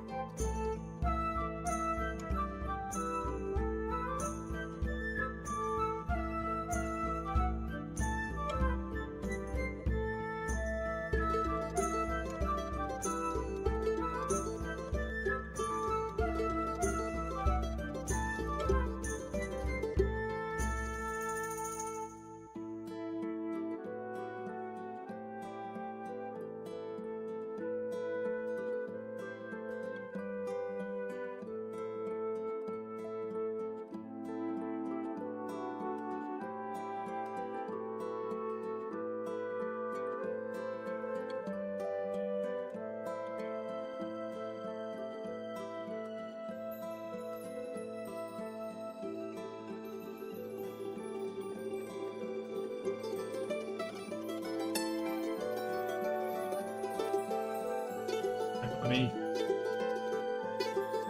sharpen this pencil some more.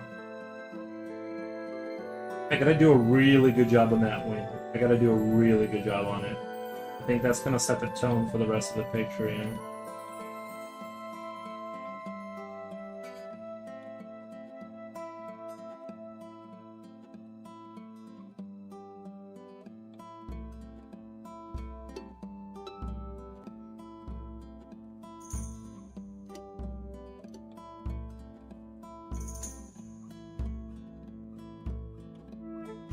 Julio says, hey.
let me a quick little break from that music. Mm, oh boy, what haven't I listened to a billion times already?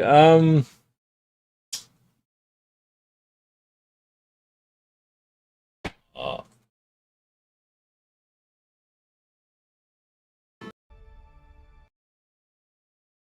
uh, mm,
I think this guy's looking promising.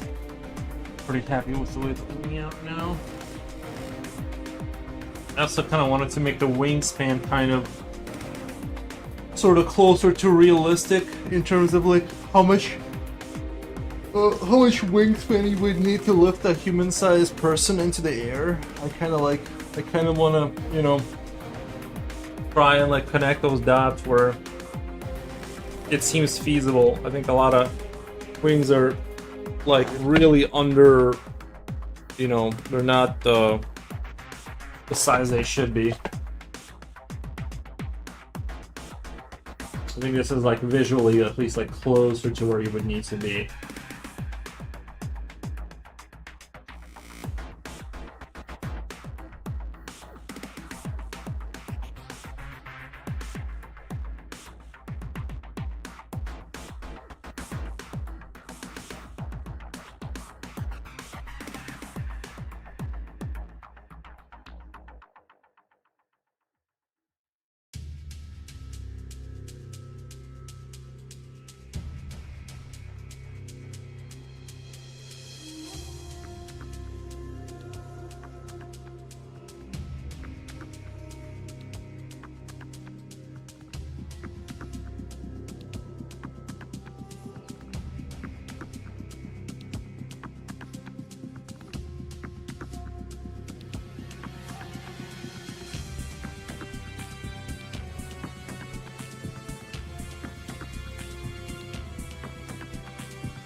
Julio, thank you for the dancing dinosaurs, man.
Do a quick little vid capture here for the store for the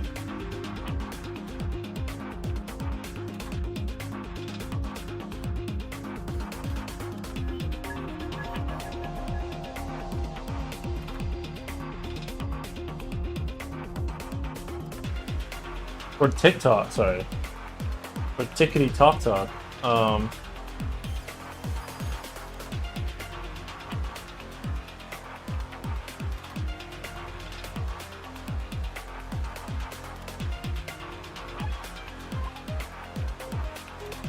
I only got 23 followers in it.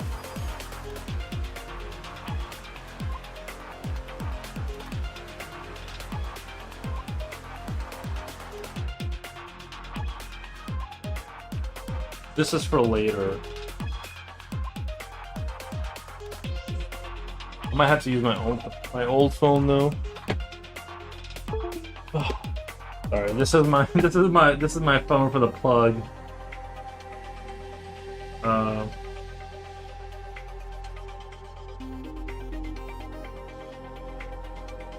Oh my god. Why can't... How do you turn it... How do you turn on the sound? That's really annoying. My bad.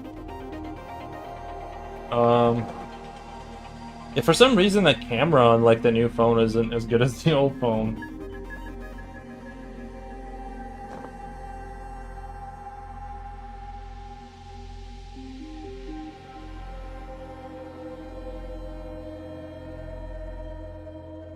I'm sort of pretending that I'm drawing. Like, you know what I mean? I'm sort of pretending. Not really, but kinda. Oh man, it keeps doing that.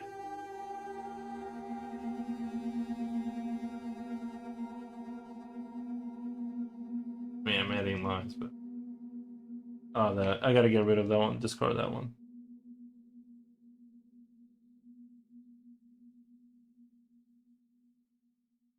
Man, why is it doing that so bad? Like, I think it's like these LED lights. They're like, I don't know if you guys can see that. Like, it keeps going yellow and then it was doing like yellow white kind of thing. I can't handle the. Sorry, this is I gotta do the hustle media social hustle. Right, just do a little bit promotional vid. You gotta promote yourself. I need to get enough. Oh no, I didn't hit stop in time. All right, stop and then something else. Like I need to do.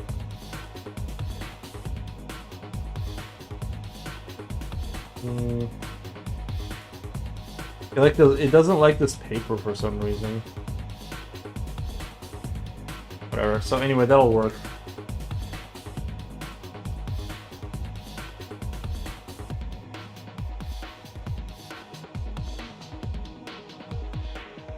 That'll work.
Post done. Done.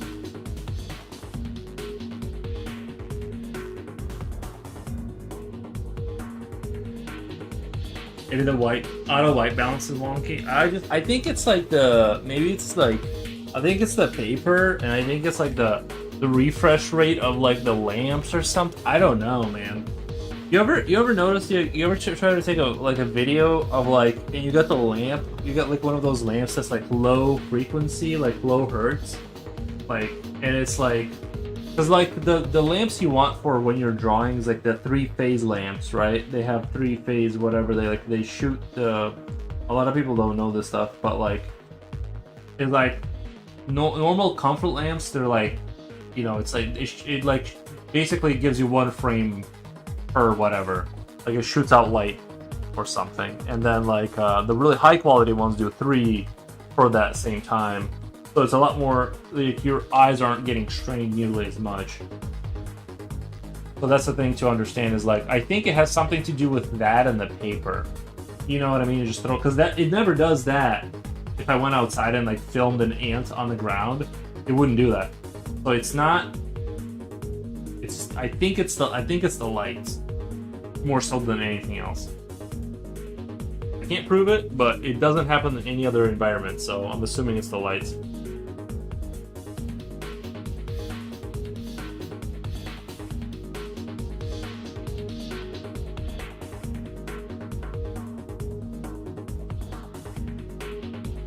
But that's purely speculative on my part. I really don't know.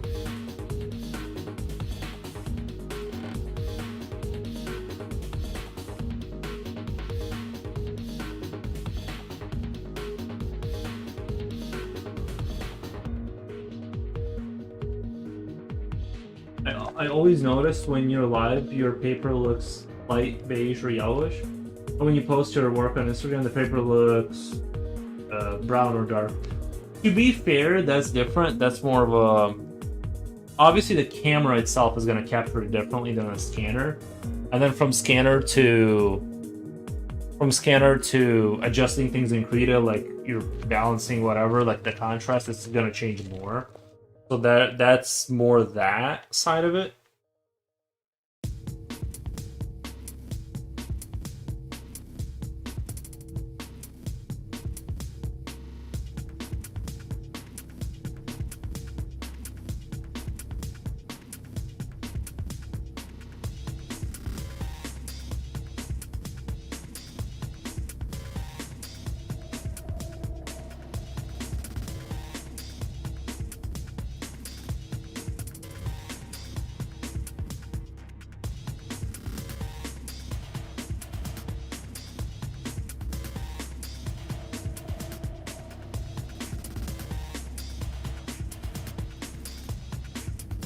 The cell phone camera doesn't help either. Cell phone cameras can't capture wash paint properly. 90% of the time it comes out blurry or with different colors. I noticed that too with like when I try to take photos of miniature models with a phone, it looks horrific. Horrific. It looks like the paint is like caked on there in like multiple layers, but it doesn't look like that in real life. Something I found is actually this camera. When I was taking pictures of like when I was painting miniature models, this camera does much better at not doing that. I don't know what it is about cell phone cameras. It's like they're super good in some instances, obviously, but they're super bad in other instances, and it's just like it's exposed. It's like making it look 10 times worse than it is, you know.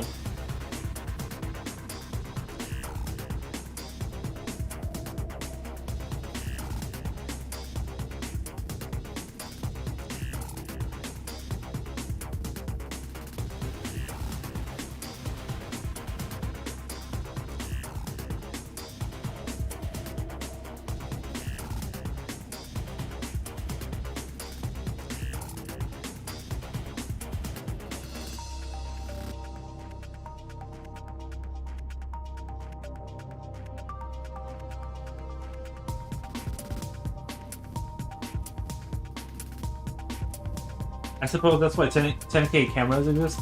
I don't think it's more pixel. I don't think it's more fidelity. I think it's something else. Like, I don't know if it's because the cameras are not low quality necessarily in phones, but like I don't know if this camera is better than my you know.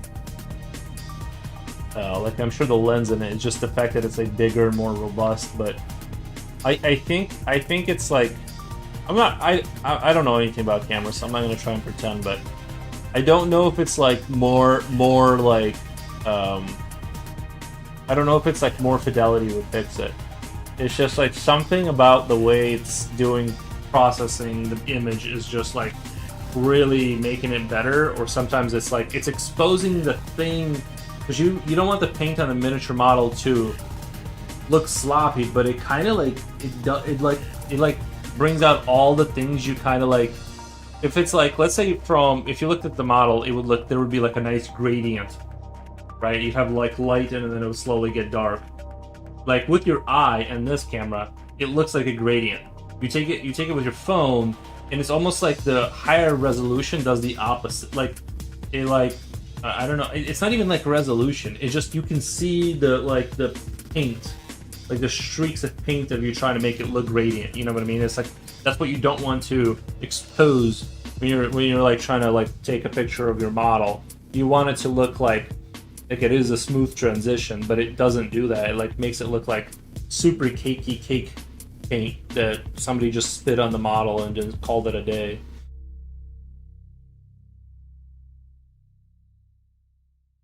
There's definitely a know-how to how to take photos of like certain things, like miniature models. You gotta know a thing or two. And I figure that this camera does a really good job. I think it's almost like when it blurs a little bit. Like I don't mean like blur, but I mean just like that hint of you know what I mean? Like high contrast and hint of blur, like kind of makes it better. Auto smoothing, something, yeah. Maybe the filter. I'm sure there's a filter you can put on the phone. Like if you knew what you were doing and you had like a nice iPhone, and you put on a filter or something, it would like it would rectify that situation. But I don't know. I'm not an expert. I just know like this camera does a good job and this camera does very poop job.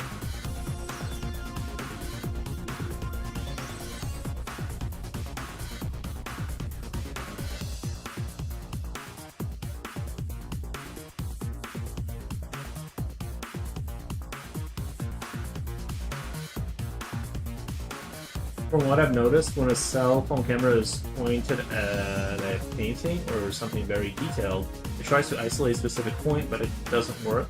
The focal point keeps changing.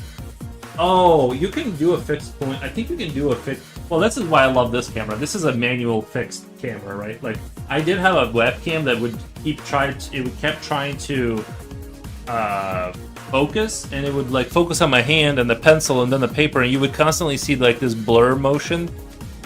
Very distracting and annoying. So I got a manual camera for just this kind of a thing, right? With what you're talking about, that kind of sounds like a phone setting camera. I think if you go into your phone settings, you can go into like this raw photo thing where you like it doesn't adjust anything until you manually adjust it, and so you can like stop it from trying to focus in on a single point. It'll just be like, this is what it is, and then you play around with the settings and it doesn't auto move anything. But I get what you're saying. If you're trying to take it, usually it tries to detect what you're trying to take a picture, and when their newer phones have 2-3 lenses, pushes back and forth. Yeah. If you're trying to take a picture, something up close, like answer a small flower, it switches to macro mode. Smartphones do. Yeah.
It's starting to shape up. I was a little worried about this one, but I'm looking at it now and I'm like, actually kind of dope.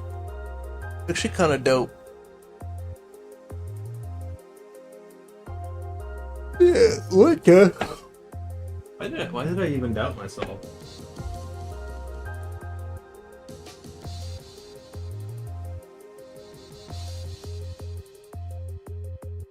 Oh, you know what? What I just realized.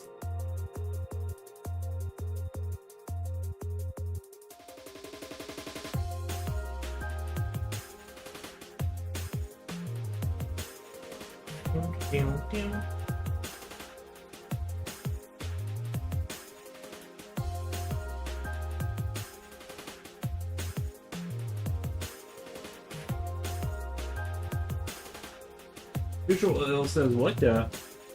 Well, I still don't. Oops. Let me retype that.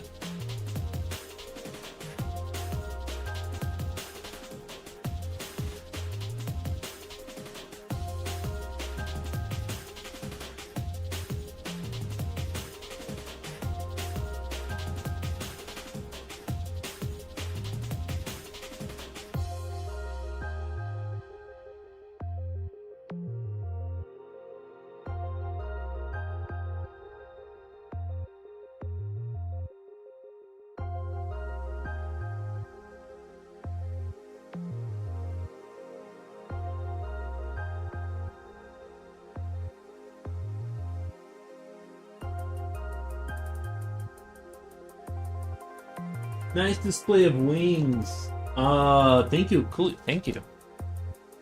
Yeah, I'm trying to do kind of like a wing where it's kind of like, it has that, like, what do you call it? I don't know why I'm yawning so much. Guys, I had a great night of sleep. I'm not, you know what I mean? I don't know why I'm Mr. Yawny over here, but.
You know what he's doing that? Is it shielding from something, or maybe he's just is gliding backwards. But anyways, the works doesn't look wonky.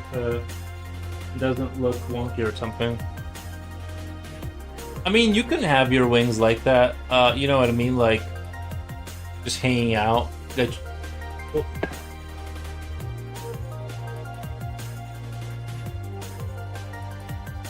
The dog was gonna throw up.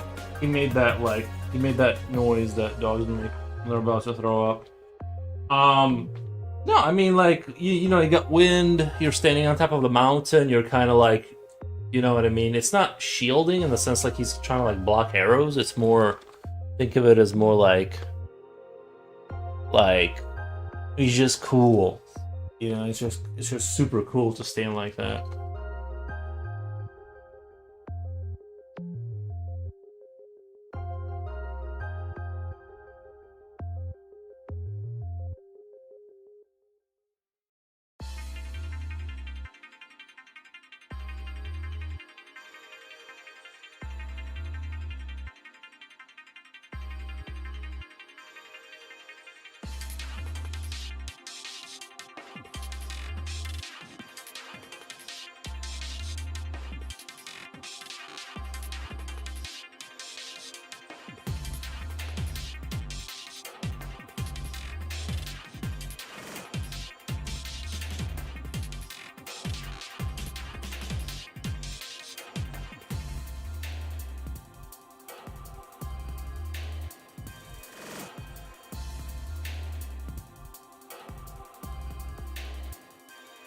Don't mind me. I might sound backsy for lack of a better word on you going. Nah, you're good, man.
I see one of his knees is raised, but how can we know the other one looks like?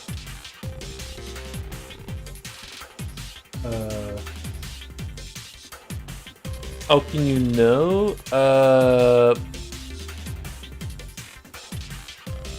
But can we see what the other one? Oh, the other leg.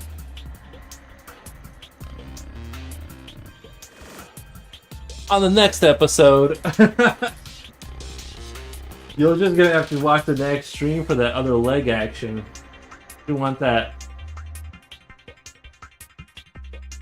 leg action, you're gonna have to wait for the other stream. Alright, that's a subscription only model. You wanna see some leg.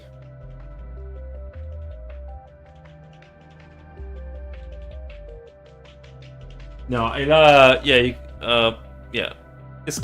We're gonna make it look right. It's gonna go off the page, the other leg, to kind of get everything I want in there.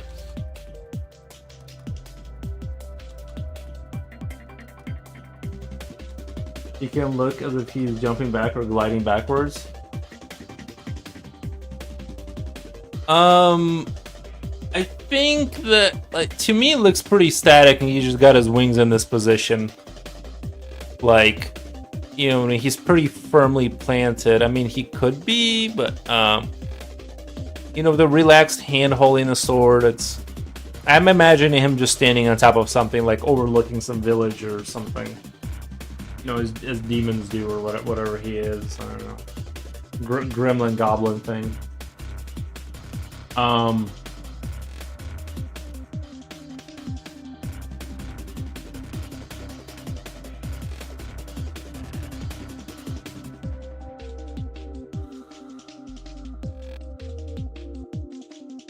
Surveying the area, that would work.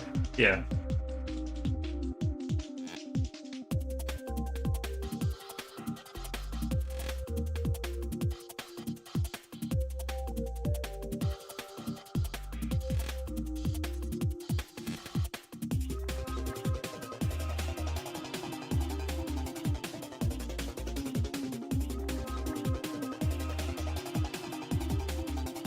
I was trying to ask Japochi, like, what mythological creatures do Filipinos have? And, like, I was gonna, like, maybe draw it. But he, like, never gave me anything, like, you know what I mean? Because I do a lot of, like, European stuff. Or, like, yeah, like, European-adjacent type of stuff, and I never do other stuff. But mostly because I don't know. I did do, a samurai mask one thing. I got paid for that. He didn't know enough, like, lore, or maybe he said something, but it wasn't like the kind of stuff I would draw, you know.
I was thinking of like lowering this finger, like this finger down here to kind of create the sense like it's concaved here, if that makes sense.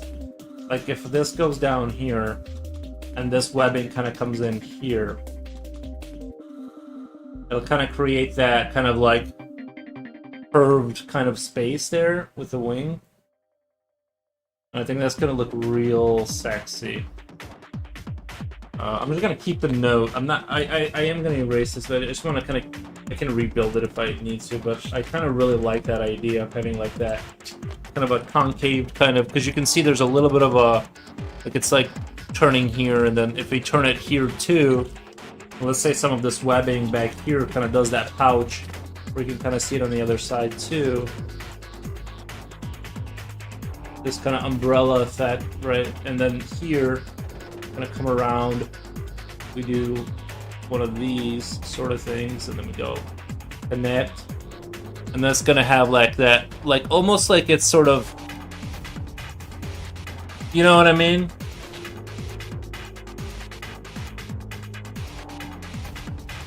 I'm gonna have to replicate that on the other side though. That's the only issue. I'm gonna have to be like boom, boom, boom.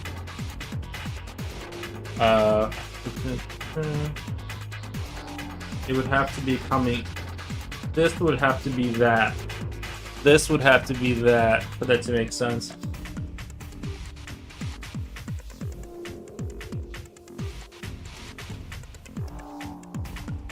Anyway, a common one is the flying woman that leaves her lower body behind while she preys upon victims. Ah, that's a good one. That's a good one.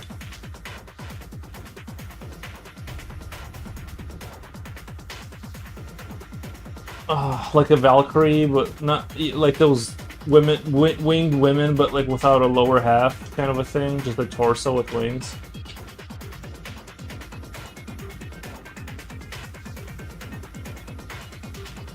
I'm at 5 hours and 4 minutes. I'm gonna go chill. There's another monster that eats unborn babies using their needle-like tongue, but for some reason it blends with the creature above. I knew they are separate entities, but some say these two, the flying woman and the baby-eating creature, as one. I see. Yeah, I don't know if I'm ready for a baby-eating creature. That might be like a little too brutal, you know what I mean? That's like a little too hard. It's like a little too hard. But anyway, guys, I'm at 5 hours. I'm gonna go feed the dog and myself, and I'll be back tomorrow. But I had a lot of fun. We are almost done with this one. I think like tomorrow, I'm gonna let my brain rest and then come back to this tomorrow and kind of do a final 2 hours to kind of like really clean things up. And I think it'll be done. I think it's, you know what I mean? Like it's already like normally done, but I'm like, I just kind of want to push the issue and just see like what comes out of it if I just kind of touch it up more and more and, you know, see where it kind of leaves off. I really like that sphere planet thing. Thanks for the stream. Awesome as always. Thank you, Coolio. Appreciate that, man. Let me do end stream. Y'all have a good one. Thank you so much.